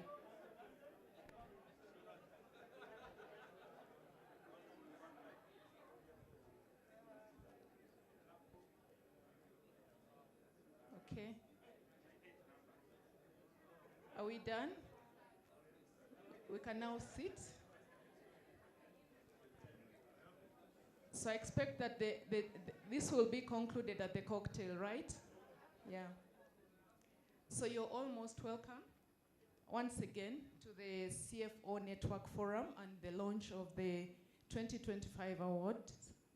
I would like to pass my heartfelt gratitude to Deloitte and ACCA for making this event possible. We are honored to be joined by a panel of renowned experts who will share valuable insights on creating impact and building a legacy. But before we dive into what has brought us here, I would like to recognize the presence of my employer, who, if I don't, I may not get my paycheck for July. Peter Holding is the CFO of the East African Crude Oil Pipeline. Peter, you're most welcome. I now know that my paycheck will be delivered. I would also like to recognize, he's just walked out, but Ala Michelle is the CFO of Total Energies EP Uganda, the Tilenga project. In case you have any questions during the cocktail, there's, for ECOP, there's Peter, and then Ala, I guess he will come back. But I also have one person here, the financial controller, Hassan Kakoza. Thank you very much for running the Tilenga successfully in terms of budget and all the rest. Yeah, these are the people who are behind some of our successes. So in no particular order, I would like to start with the money man.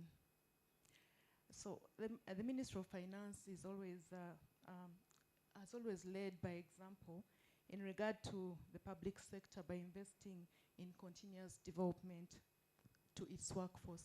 This we see in the forums of ACCA and CPA. We see a number of your members there. But the question today here is, yes, a hand clap for him. The question here today is, what investments can finance leaders make to empower their workforces through upskilling, and reskilling, and how can they effectively measure their success? Thank you. Good evening, everyone.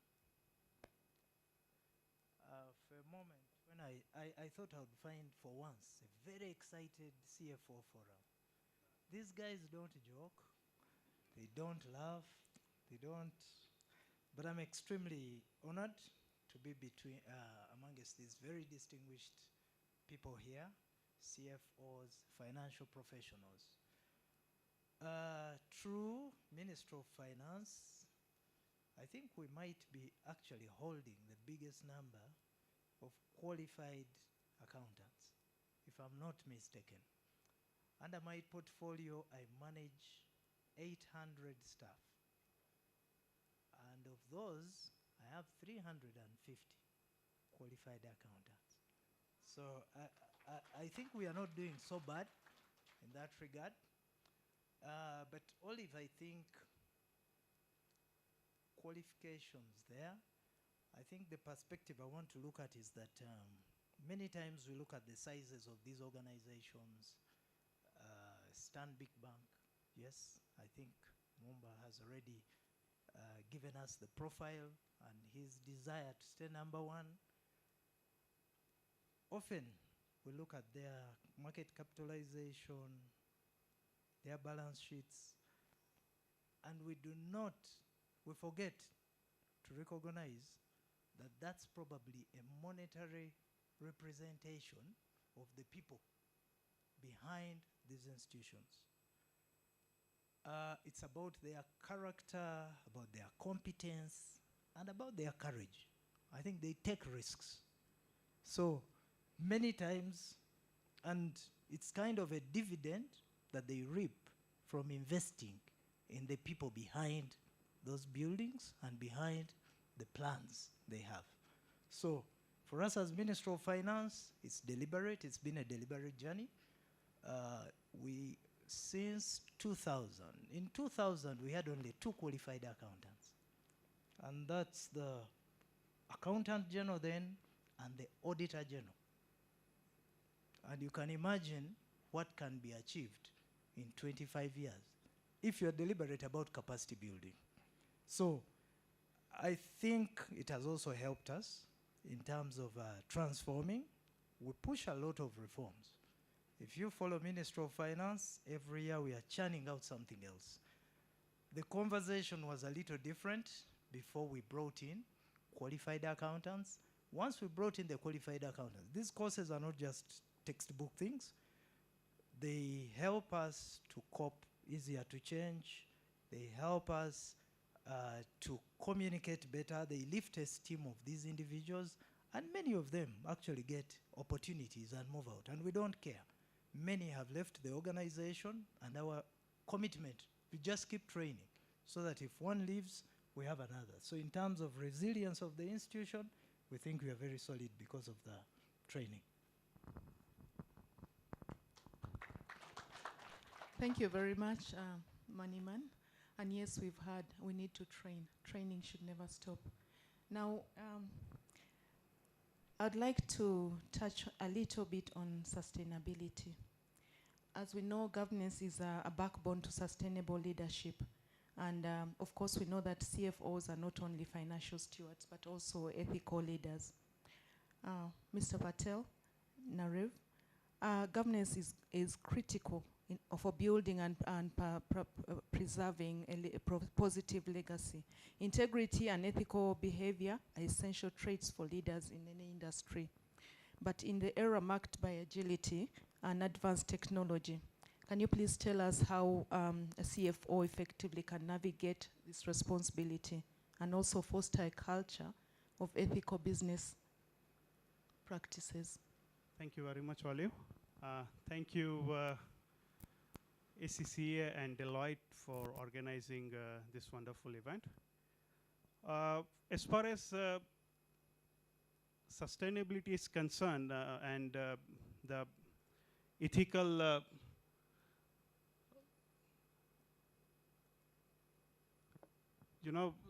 the ethical is in a two-way. I will divide it. When it comes to ethics, there are two things which any individual or anyone need to have. In organization, for example, like us, where we are manufacturing steel, when we talk about ethics, it's about two things. Number one is intention, and number two is about opportunity. What I'm trying to say is intention is about how good you are when it comes to your character, when it comes to your systems, which is you are trying to build across. For example, the systems at the machines, the systems at the accounting, the systems in finance, the system in the operation. And definitely the more the opportunities are available, the lesser will be the headache for the ethics and other things. What I'm trying to say is if your systems are top-notch, everything is top-notch, and you keep upgrading them, you keep doing the best out of it, the ethical question of the things will come out automatically. The individuals, when you train them in system, when you train them in character, automatically they start behaving the way they're supposed to. It doesn't mean that they are not going to misbehave in future, but you keep training them, you keep giving them more training and more ethical values. So what we started doing at Steel and Tube some 16, 17 years ago, when we were just started manufacturing, we started hiring people even from straight from the schools and university. Now training them and giving them the right skill, because the skill was really the big gap. When I'm not talking about the accountants in Pacific, but I'm talking about the machine operator, I'm talking about the operational level people also. So we started training them. Obviously, some of them, they fall out automatically because, you know, the more the system they see, the more the character around the group they see, automatically they will fall down because they will not fit into the group. So many of them, they fall out. But believe me, today we have over 200 employees who have been with us since 2012. And this is commendable. Now, all of them, they stayed with us. That means we are not only talking about ethical businesses and character building, but we also talking about growing the company at the level where we are today. So I think it's very, very important to build the system. It's very, very important to build the character.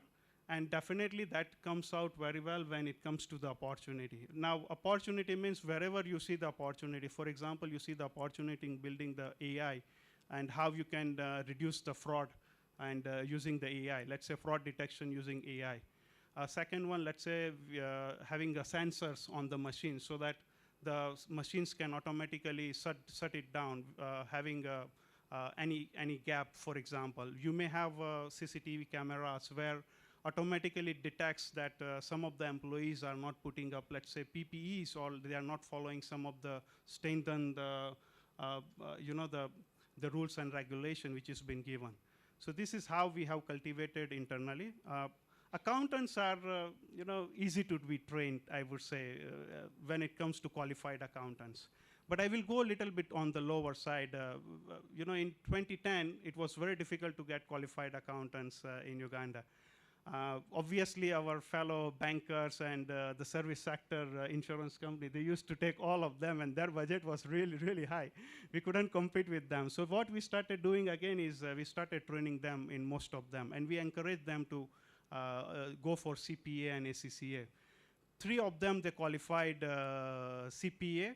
ACCA, I think I was the only one who qualified because I am also the product of the same process, because we believe that you know, whatever you do, you also put it down on the ground. So we set the tone at the top, and we continue doing the same thing. Thank you. Yeah, thank you so much, Patel. We've heard what is the most important here is basically instituting structures that can help in developing ethical behavior within the organizations. Thank you so much. And now I would like to touch on Omusajja wa Kabaka, the gentleman who is in love with Kabaka, and not in the other way, but he serves on the board. And with all due respect, insurance companies face unique challenges such as regulatory compliance, risk management, and the need for strategic agility. What strategies and initiatives should be adopted to develop future leaders, and why is it critical to be intentional in their development? Thank you. Thank you very much. And I think I'll start with a very light moment. I seem to be the only odd man out. You know, she asked about the qualification of law.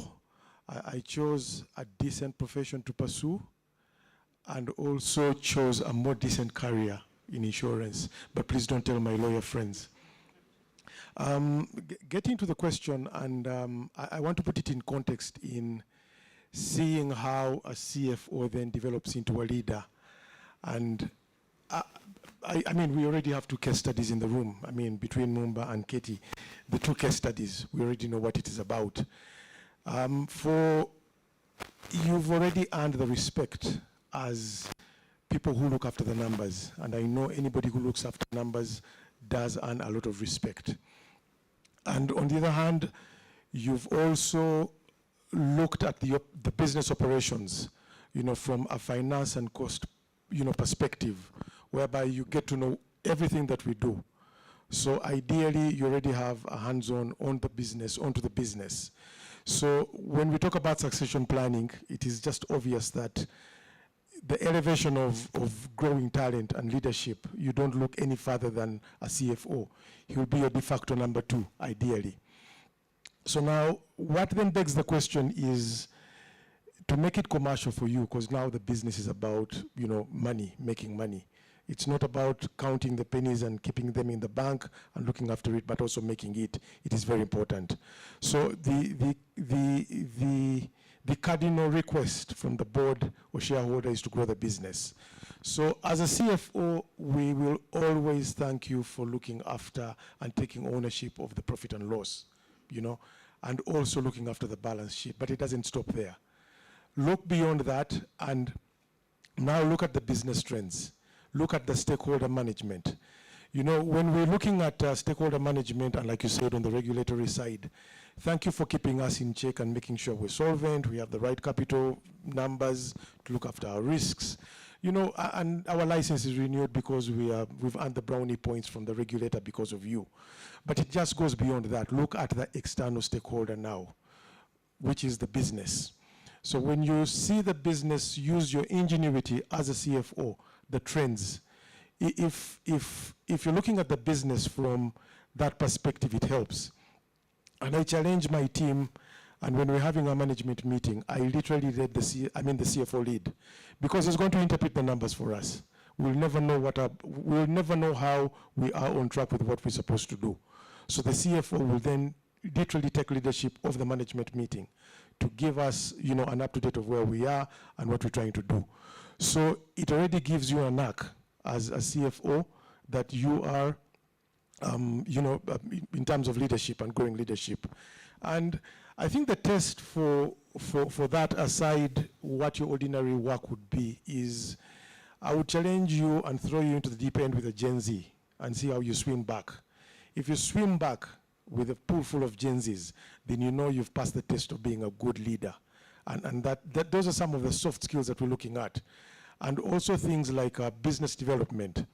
Looking at the trends of the business, looking at the trends of what we're doing, you have to engage the clients on what sort of trends that we should be, emulating to them to add value to their business using your skills. And of course, it goes beyond also it goes beyond just looking at the compliance aspects, like we said. It goes beyond the sustainability of the business. Keep us in check in terms of what processes we are doing. The risk management. If you saw a CFO manipulating Excel, you could think they would probably be the best intelligent people in the world. But those are tools that we use in terms of growing business and in terms of nurturing leadership. And of course, as a person, you have to grow your own brand. Like we said, it just goes beyond what you do. Don't sit behind the counter like one of your colleagues said. But compete with the brand of the company that you're working for. In that, they always say the CEO is the face of the company. CEOs are known for having a good, lavish Friday evening. You do it in check, but you also keep the Sunday morning in check as well. But you, as the CFO as well, it is something for you to look at and rebrand yourself and compete with the brand. So we are seeing a lot of emerging CFOs running businesses, and we are also looking at them in terms of their ingenuity and skill to help us interpret what we're doing behind the scenes. And it's now about time it came to the fore that the CFO does actually run and see the leadership and grow the business, as it were. Thank you. Thank you so much, Paul. And we now see that we are moving away from only financial figures to more of a leadership, sustainability, and all those other things as CFOs. Thank you, Paul. And I'm thinking, are you ready? You are? Okay. Change of mind. Let me talk to, yes, Patel. Now, we know that leadership must evolve to be more data-driven and agile, and also it must be ethically grounded. CFOs play a very critical role in evaluating AI-driven decisions. So please tell us how the role of leadership, particularly for CFOs, is evolving in guiding and evaluating AI-driven business decisions. Mr. Patel. Wow, this is really good question. You know, when it comes to CFO and AI, I think I would say they are like together. Why? Because most of the time you may see, and this is my experience, that the CTO, which is the Chief Technological Officer, is more or less aligned with CEO and CFOs. So when it comes to AI and other data-driven decision making, the CFO can take advantage by a couple of things. For example, number one is, I mentioned earlier, fraud detection. How you can align your transactions and you can detect the fraud wherever they are there. Especially in banks, I think nowadays they have started using it. And this is something really, really coming out very well with most of the systems. Number two is on the, let's say, getting the customer churn. Now, how CFO can do customer churn? Simply because most of the time CFOs has most of the data and they can literally see the day-to-day what is happening with the customer sales and many other opportunities. They can track down as per the geography, they can track down as per the various phone numbers and many things. And then using AI, you can literally turn it to know how many customers you are going to churn in next couple of months and year. So this is something you can do with AI. There are many other examples, like for example, with AI you can build the system whereby you can know automatically which employees may be ready for the next hiring, okay, in the performance-wise, or maybe which, the employee which is ready for the, let's say, the next stage, which is positioning them for the next level. Now, how you can do it, again, is aligning with the HR, which is in the company, use the data point from the company, and then you can align it to your financial system, and you can know that this particular performance is coming continuously well. Obviously, it goes with HR more, but how CFO can help them is in terms of numbers, in terms of performance measures. So obviously, whenever it comes to attitude, that is something we can't put it in AI. That is obviously will always stay with human being. But that stage you can partially give it to the AI to make the decision making.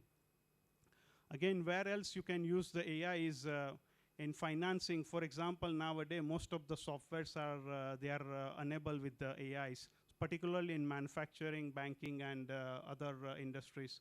So, so let's say you want to know, for example, how to reduce on couple of cost, or so the moment using, let's say NIME is very good software again, which can help you to do machine learning as well as AI.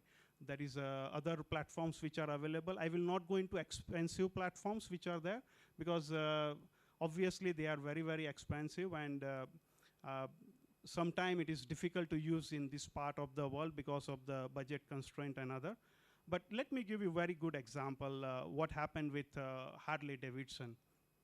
Harley Davidson used to sell very few bikes in New York, and I'm talking about now the developed world where you know, they have the money to spend on costly bikes like Harley Davidson. So what happened, these bikes, they used to sell in New York roughly on monthly average 10 to 20. Now, how they can take the advantage of AI and sell more bikes? So they went into the research that can we sell more bikes into the New York? So there were many Facebook's ads, there were many Twitter ads, there were many social media ads, they ran it. Unfortunately, they did not generate much interaction initially. Now using AI, which was developed in a way that they can engage directly with the people who were actually looking at the bikes, the costly bikes on their Facebooks, on their Twitter and everything. They started sending them advertisement which was tailored to them in a way that you are going out of New York, enjoying your stay in, let's say, San Francisco, and coming back on Monday morning. And having that ad, a personalized ad, they generated over 300% sales in New York only, which was amazing story. So this is how we can use AI in a way.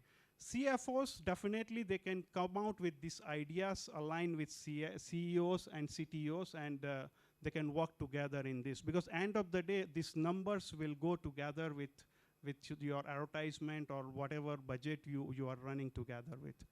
Thank you. Thank you so much for breaking that down. It reminds me of a story. My daughter was doing a research paper, and I found her struggling to write. And I told her, but why don't you copy, paste, put on AI, and then it gives you. She said, Mommy, no. At school, they have something that detects that you actually did an AI translate. So I don't know that it applies for students as well, but yes, it's something that can be used. However, for the schools, you can easily be caught doing the translate. Yeah. So I would like us to, we're almost closing, and I know we still have time, but one more stand up with one more exercise, one last exercise from me. I do a lot of sports. I would have loved us to stretch a bit, but no, not today for CFOs. I respect you, and you're really very smart. So turn again to your neighbor, or the neighbor next to your neighbor, whichever you decide. And the exercise is, tell them, if you weren't here, what would you be doing? Now, the neighbor who is going to be told, please, at the cocktail, remind the teller what they said and ask them whether they enjoyed the session. I can see some people don't have neighbors. Martin, you could get... Where would you be? What would you be doing?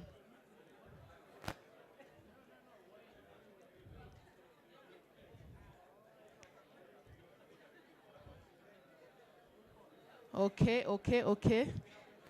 Time is up. Time is up. Okay. Yes.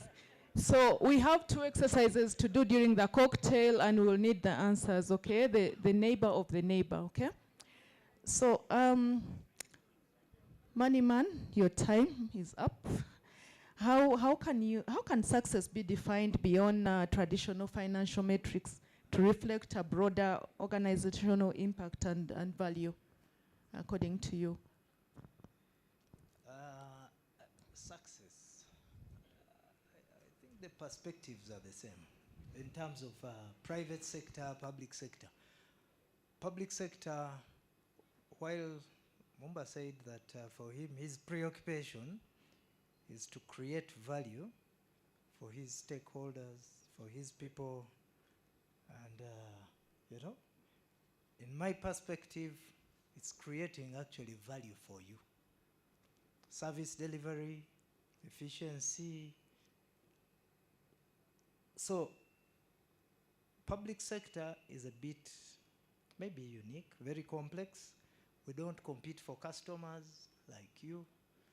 So I receive money, your money, through taxes, and I'm supposed to responsibly manage it, spend it. Yes, 72 trillion shillings. And yes, all that money comes through Accountant General's office. So if you're managing such, it puts a very high level of responsibility, and so you must be aware that whatever you're doing, you are either serving or hurting someone. So in terms of success, definitely you don't want to hurt people. So the more you serve, the more efficiently you serve, the better satisfaction the public is. I have been part of a number of transformations at the ministry, leading many of the technology transformations. Recently, And I'm sure those in the banking sector have heard of a program called the PDM. So I'm the technical lead for the financial inclusion pillar. And this is the one responsible for the 1 trillion shillings that goes out every year to those people, the bottom of the pyramid. Now, these are not your customers, definitely. So we are not competing in any way. You can't bank them, you can't trust them. These are the poorest of the poor. That's the criteria for accessing this money. Now, the issue was, how do you measure success? When we started this program, it was a very complex, nationwide program. So getting money to everybody in every parish, 1 million shillings, with how many bank branches? Just a handful of branches. There are 70 districts that don't have a single bank branch. Single branch. Some even don't have an agent. So you are in such a situation, but you have to get money to that person. So we had to innovate again. I'm sure some banks were not happy because we used a government wallet. We decided to say, okay, can we develop a system? We did develop a system called the PDMIS, Parish Development Model Management Information System, to profile, to select and approve loans online, and then send money through the mobile wallet. So everyone was only required to get a phone number, whether Airtel or MTN. So it's agonistic. It's not an MTN or Airtel mobile money. So there was an innovation around there. And now, today as we speak, initially people said those people are illiterate, they are too, remote, they can't understand these sophisticated technologies. I learned one thing, that once there is an incentive, people will learn. So if someone is expecting 1 million shillings on a phone, and there is a parish development model management information system, somehow they will figure it out and they will get the money there. As we speak now, everyone receives this money on the wallet. There was initial noise, as expected. If you have been in terms of this the change process when you are implementing reforms, that happens. But when I sit now and reflect, I think we are in a very good place. By the second, I know who has been paid where. For me, I think that is success, because someone is getting the service from the comfort of their home. They don't have to look for a bank. I think that's success. Definitely that is success. And it's a model that we all need to develop in one way or the other. We thank you so much for this very instrumental way of reaching out to the community. We touch a bit of sustainability again. And Paul, you mentioned something about financial CFOs not only being in charge of financial performance. I know that they're also supposed to be in charge of long-term sustainability and ethical governance. Just to find out from you, in say a 2 or 3 liner, can you give us what you feel is about ESG, especially in regard to insurance? ESG is still a nascent sort of framework we're looking at as insurers. We about collecting your premium, keeping it for you, pay you when you get a claim, and make some profit. But we are now transiting into believing that we need to sanitize our profits through an ESG framework. And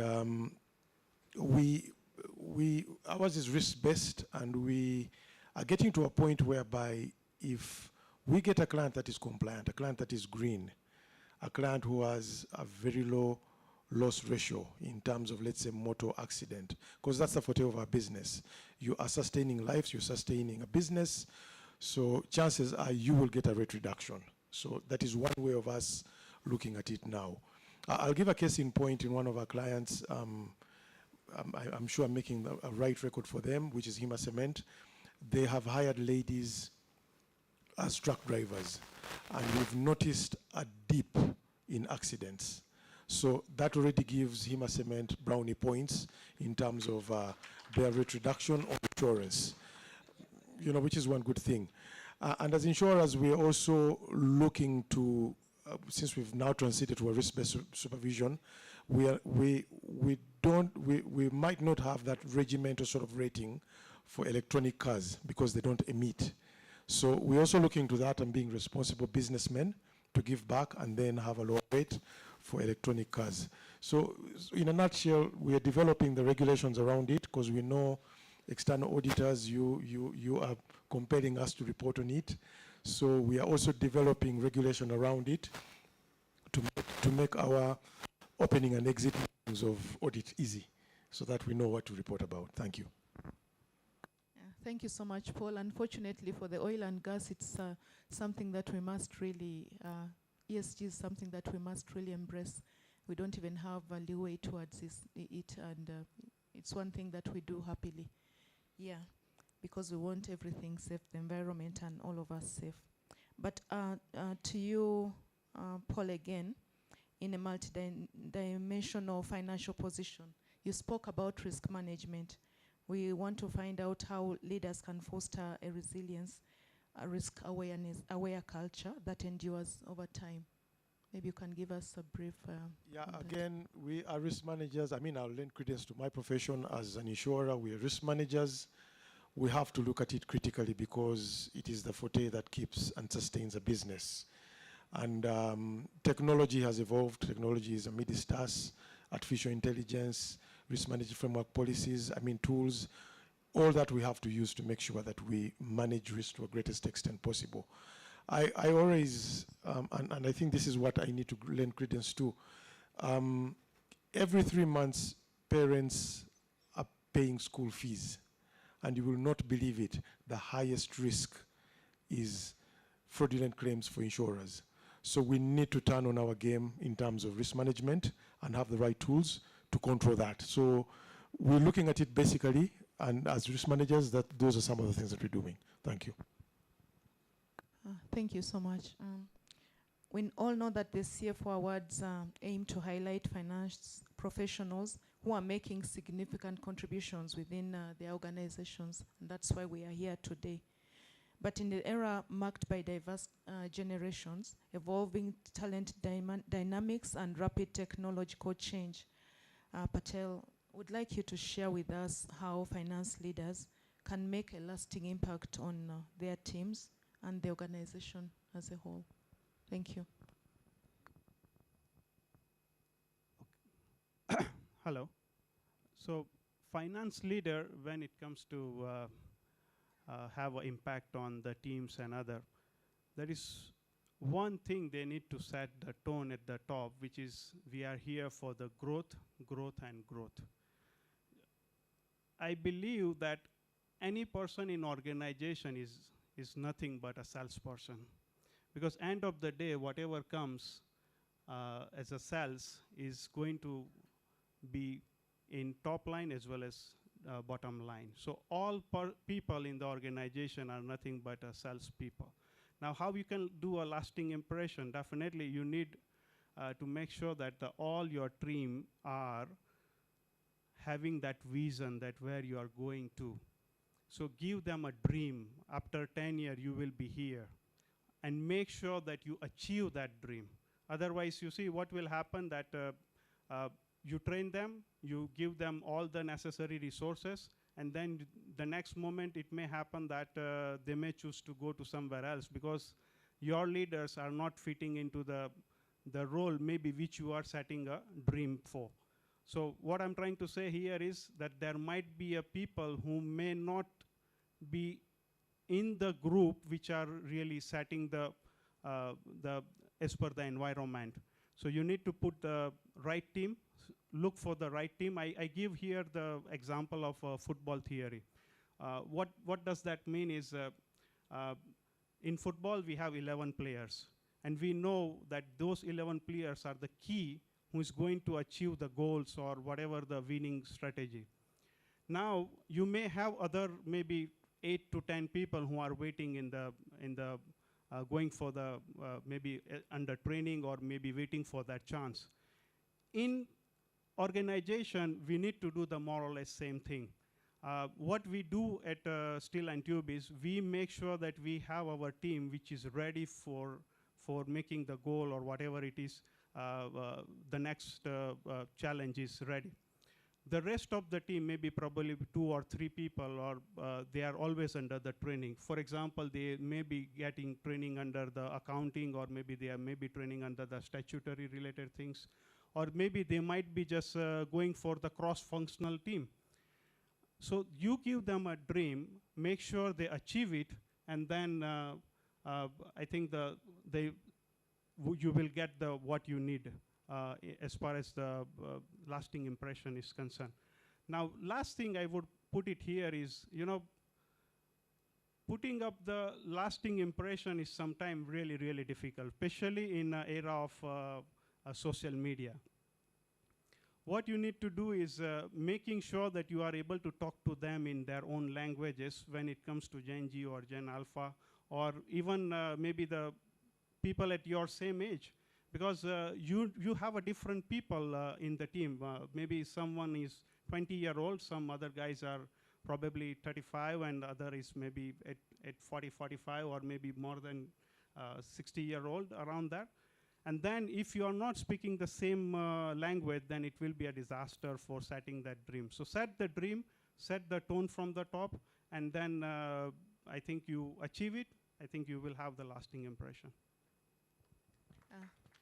Thank you so much. I've liked, one thing I've learned is that everybody is a salesperson, right? And then, of course, the tone at the top. For me, that is really very important. And then set the dream. That is really very key for all of us to be able to create a lasting impression. Thank you so much for that input. I hope we are still around and we are all happy and listening and taking notes. We are almost wrapping up. One question for you, Godfrey. What emerging technology is likely to disrupt the finance industry in the near future? And what strategies can leaders adopt to stay ahead and stand out in the evolving landscape? Thank you, Olive. I think we don't have to look very far. We've already talked about artificial intelligence. Many of you saw DeepSeek completely disrupting the market. People were thinking of building huge data centers to run AI. And then these Chinese come up with a very efficient, optimal AI model that runs on normal computers. Now, people have invested heavily, and so innovation is continuous. I think people are building on previous innovations to create even more powerful systems or artificial intelligence. So these are likely to disrupt us, but I think I would not look at them as disruptors, but probably enablers. In this room, I was talking to some people about 2 weeks ago, and I was surprised that there were people who were still thinking that AI is a future reform. It's upcoming.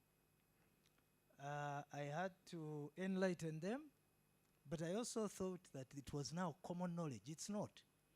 Now, for CFOs, it may not replace the CFO, but it will replace the CFO that doesn't adapt to AI.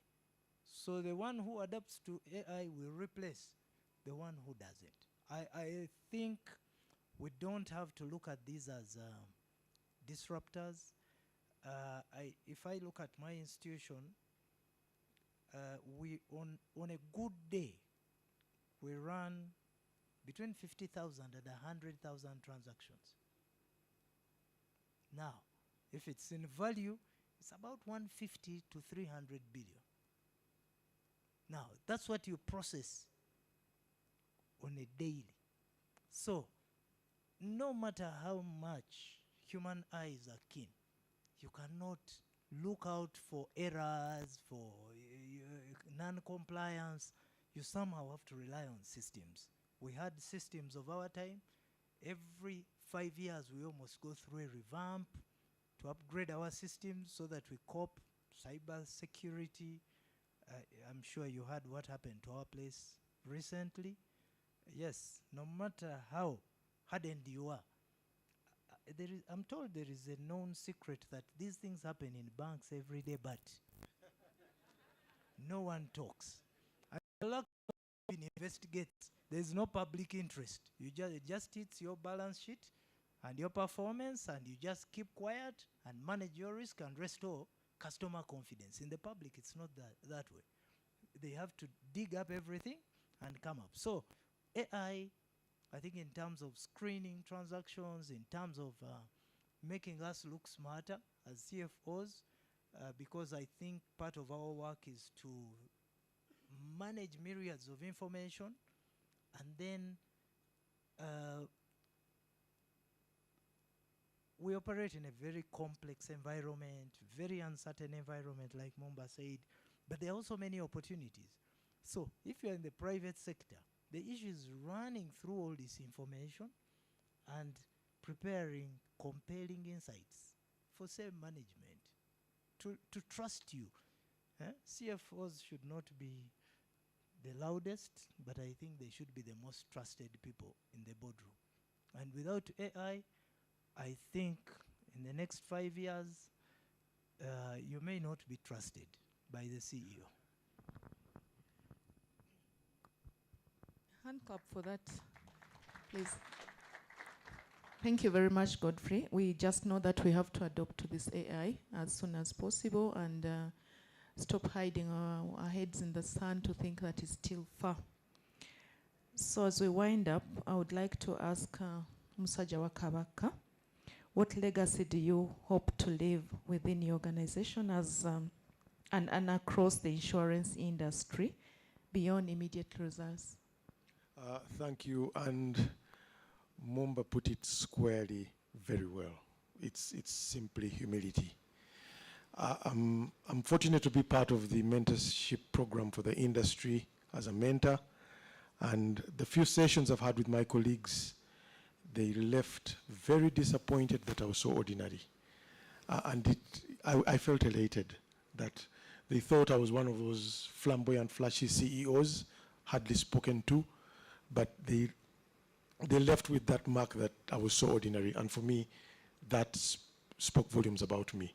And I want to keep it up.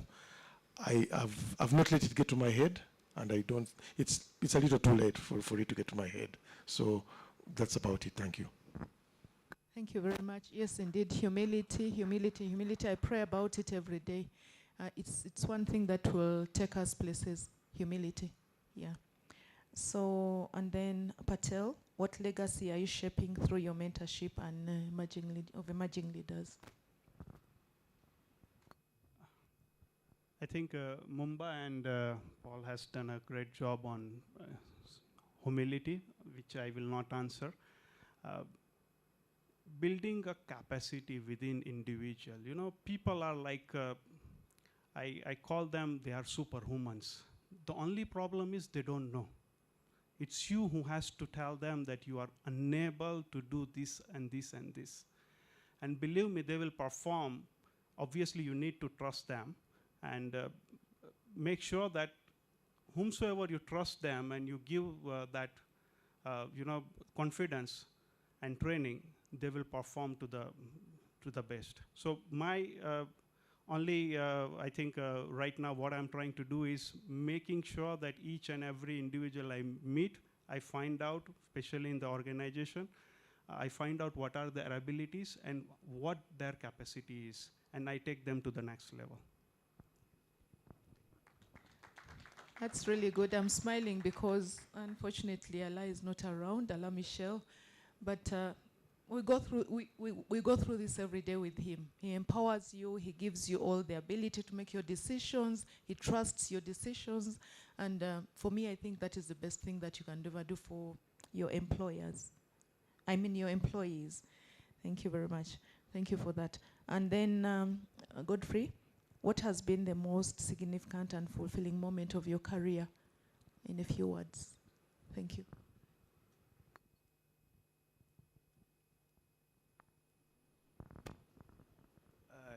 it's probably very strange, but for about 2 years, I stepped out of standards, debit, credit, money, and I was assigned to handle this parish development model. It's a very humbling experience to go to the communities and you see how we live in our communities and how people live in their communities. I think for me, it has changed my perspective completely and probably re-energized me that whenever I'm working, I'm thinking of that person in the communities. So it's a very recent experience. Over the many years I've served, I've lived, but I think the last 2 years have been so impactful on me by simply seeing and reflecting on how each of us can actually help these communities. When we sit in these boardrooms, we think that 1 million is very little money, and especially CFOs. When you get to those communities and you see how much money people need to transform 200,000, I'm sure if we all decided and said, well, you can even, some of you can actually mentor or uplift a whole district. I mean it. Some of you can actually do it. So, but for me it was very humbling to see the divide between us and them. And then knowing that we don't have to do so much to actually bring them up. Many of us look at PDM as a political program, probably. Far from it. I think it's a financial inclusion program. I would really encourage you, each of you comes from a parish. It's a parish development model. We send 100 million per year to each parish. Just get interested in your community and see how many people are transforming. They may not, your transformation is very different from their transformation. Their graduation system is very slow, but many, even if we got 40% to be uplifted, it will be totally transformational. It's not a 1 day, 1 month, 1 year journey, but I feel a sense of confidence that in the next 5 years, people will be different. Forget about politics. That inspires me. You talk with a lot of passion, a lot of satisfaction, a lot of fulfillment. You know, I could read from you that you really, I like the feel that you feel. And Paul, please, can you also share with us the most significant and fulfilling moment, just in a few words? Thank you. It's been the style of leadership that is sort of a linear one, where we all literally the same, but we have mutual respect for each other. And then that has enabled me to identify talent and develop it and grow it and give everybody an opportunity to be a part of the success, the big wins. And if we are falling, we are all falling together. So it's been a collective responsibility sort of thing and no finger pointing. And I think it's been very fulfilling for me. Thank you. Thank you so much. And for you, Patel, please share with us the most significant and fulfilling moment in a few words. Thank you. Personally, when I became Salongo. So,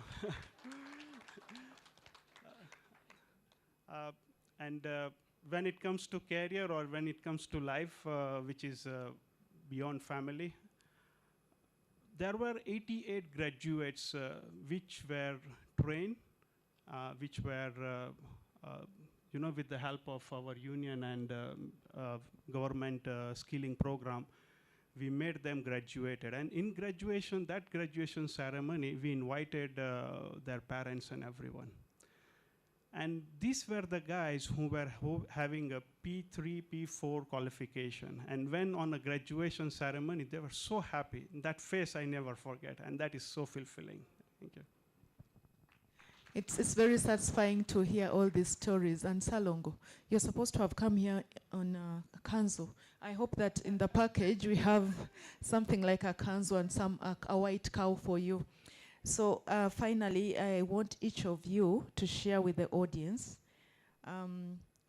what exactly you want them to live with in regards to lasting impact and legacy in their organizations or industries, just in a few words, because our members need to go and take some bit of water outside there.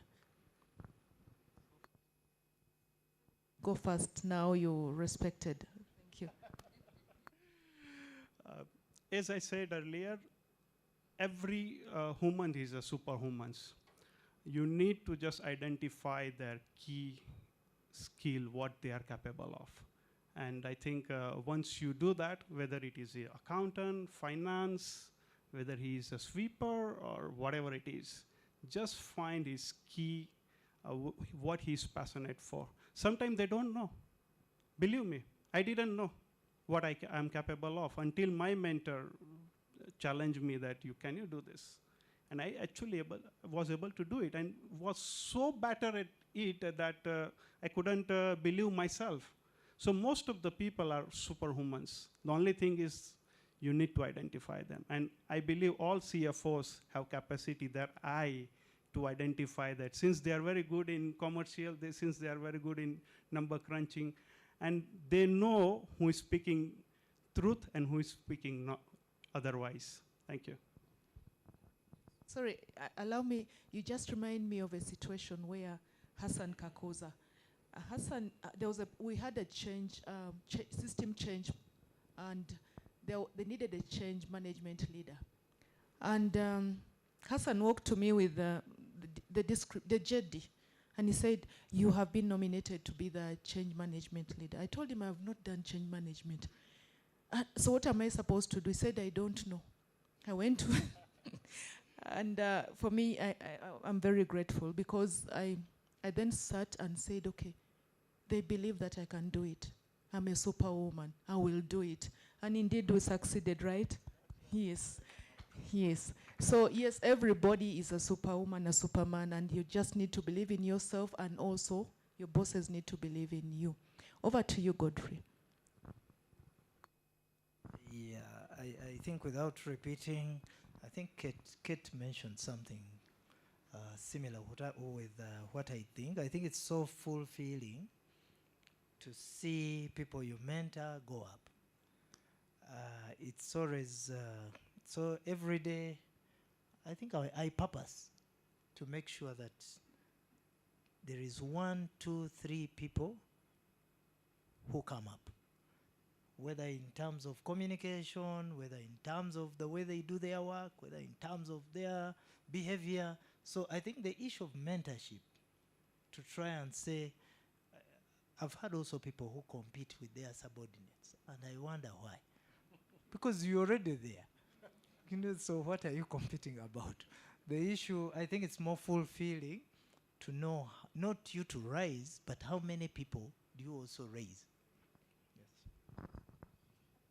Thank you. Members are happy because they relate with what you're saying.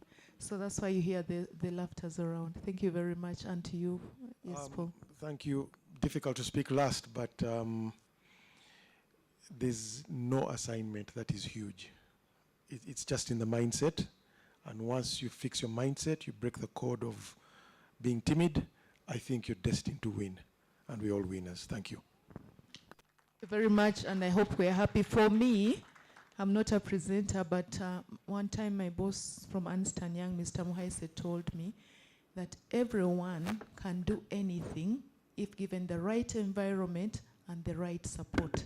So for me, I ride with that, and I want to thank you so much for being very good audience. I hope that you enjoyed this panel, the team of panelists here, and I pray that ACCA will make it to the bigger community because there's a lot that we need to hear. Thank you very much for listening and participating. Thank you so much, my panelists. Thank you so much for that very insightful conversation. Allow me to indulge with a token of appreciation. Susan Shereni. please come up. Come and do us the honors to give a token of appreciation to our panelists and moderator. Calm down. Please don't leave. We'll take a group photo as well. Thank you, Olive, for moderating this session. Cameraman, where should we stand?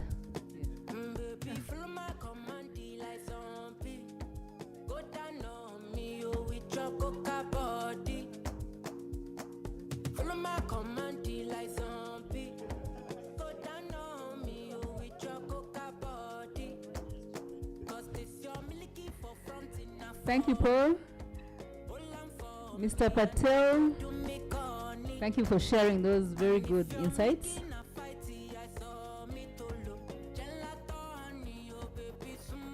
Mr. Semgom, we have heard the money is coming, but it's now a lot of money. Thank you so much. Finally, Olive.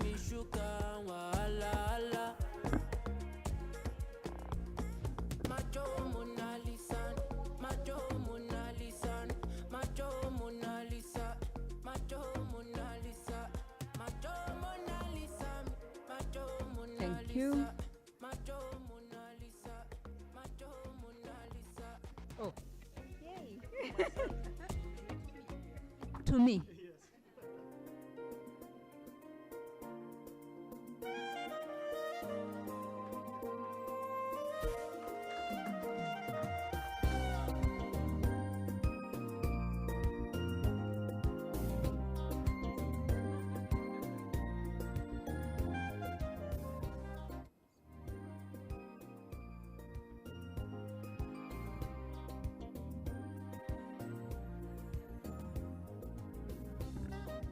Let's have one with the panelists first.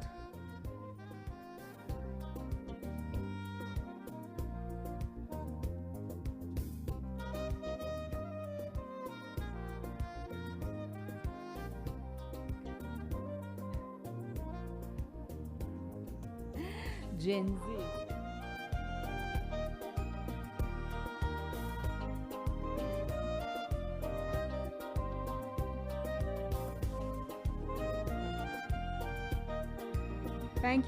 Thank you for that very lovely conversation.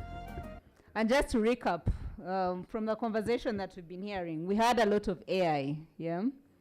The early fraud detection. There's a lot more to AI, I think, that we still need to uncover, yeah? There's things like blockchain technology, yeah? And on there, I would want to task, especially the guys in the finance sector, yeah? We know that blockchain, one, they have the immutable ledgers, yeah? They're almost foolproof. They are tamper-proof. There is security there. You cannot do any fraud on that blockchain without it being traced back to the source, yeah?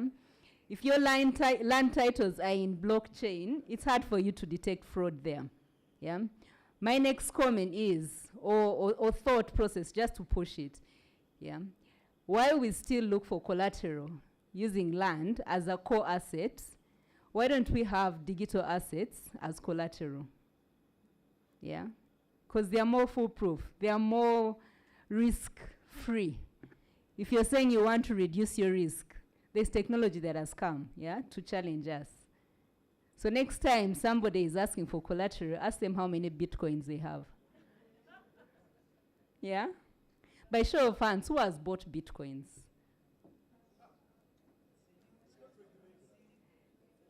There's a generation that is buying Bitcoins crazily. Yeah? But I guess just by that no show of hands, yeah, that goes to show there's a lot we need to learn. Yeah? There's a lot of innovation, there's a lot of disruption, yeah, but there's a lot of transformation as well. So those are the key things we need to take away. Disrupt, innovate, but transform. Let it be in an environment that's controlled, but let's not fear to innovate. Yeah? You talked about 70 districts that don't have even banking facilities.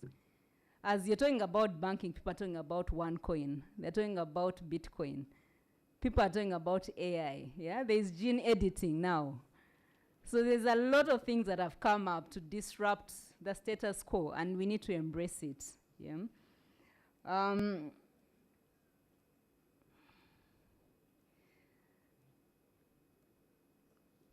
right. With that, I think I want us to end this. But the core thing I think we had as well, and many people mentioned, humility. Yeah, it's much harder to be humble when you're at the top. It's very much harder. It takes wisdom for you to be humble when you've been elevated by everyone around you. Yeah. So humility is a core word. People. Yeah, we're working. We cannot work in an environment where we're in a silo or just separated from people. Yeah, building them up, growing with them is what empowers us. It's our superpower. Yeah. So thank you for attending this session, for the launch of CFO 9th edition. We hope to see you. Please nominate your candidates, nominate yourselves as much as possible. Michelle will emphasize that. And with that, allow me to mark the end of this, but we will want to end on a high. Mr. Mumba, and let's indulge you, yeah, with a dance. Together with the panelists, please come up, yeah. But before we end, I would like to appreciate Uganda Airlines. They've come on board as our sponsors as well. If there's a team from Uganda Airlines, please, thank you so much. Yeah, thank you so much for coming up to be sponsors to any particular two people. We won't mention which two, yeah? But also for just sponsoring and believing in what ACCA and Deloitte are doing. So Mr. Mumba, the panelists who have been here, DJ, please get ready. Andrew, come up front. Miss Patronella, Miss Charlotte. Let us indulge you in just showing us a few moves. Yeah. With a final, we'll have a group photo first. Yeah. With everybody, with everyone, with the panelists. Gen Z. So let's have a group photo before we end and go out for the cocktail, networking. Let's talk about the things that we have had. Yeah, let's network. You never know where you'll meet your neighbor. We shall raise this cup like the World CFO Cup. Yeah. Please come up front. Who is taking photos? Which group? Yeah. So thank you for coming. Thank you for participating. Thank you for staying here to the end. We appreciate you so much. And with this, we've officially come to the end, closure. But let's have these photo moments and then finally a dance moment.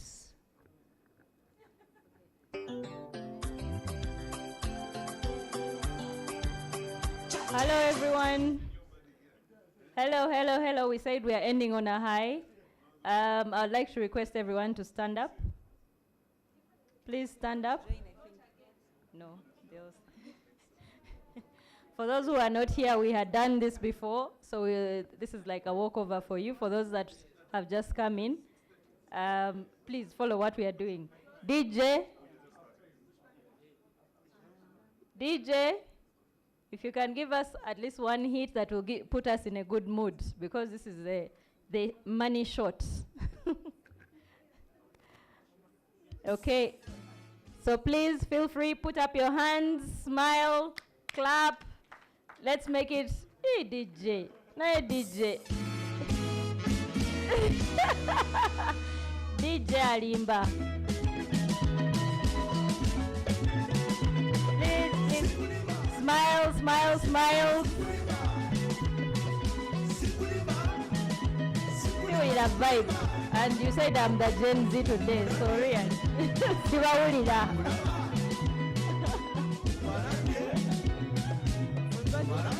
Okay, thank you. DJ, please, our final song. Don't let this group go away before they do that. Everyone join in. They will lead, join in, then the cocktail is going to be... We're going to do the cocktail. So the cocktail is just outside. Please feel free. You didn't stay this long to not enjoy and be rewarded.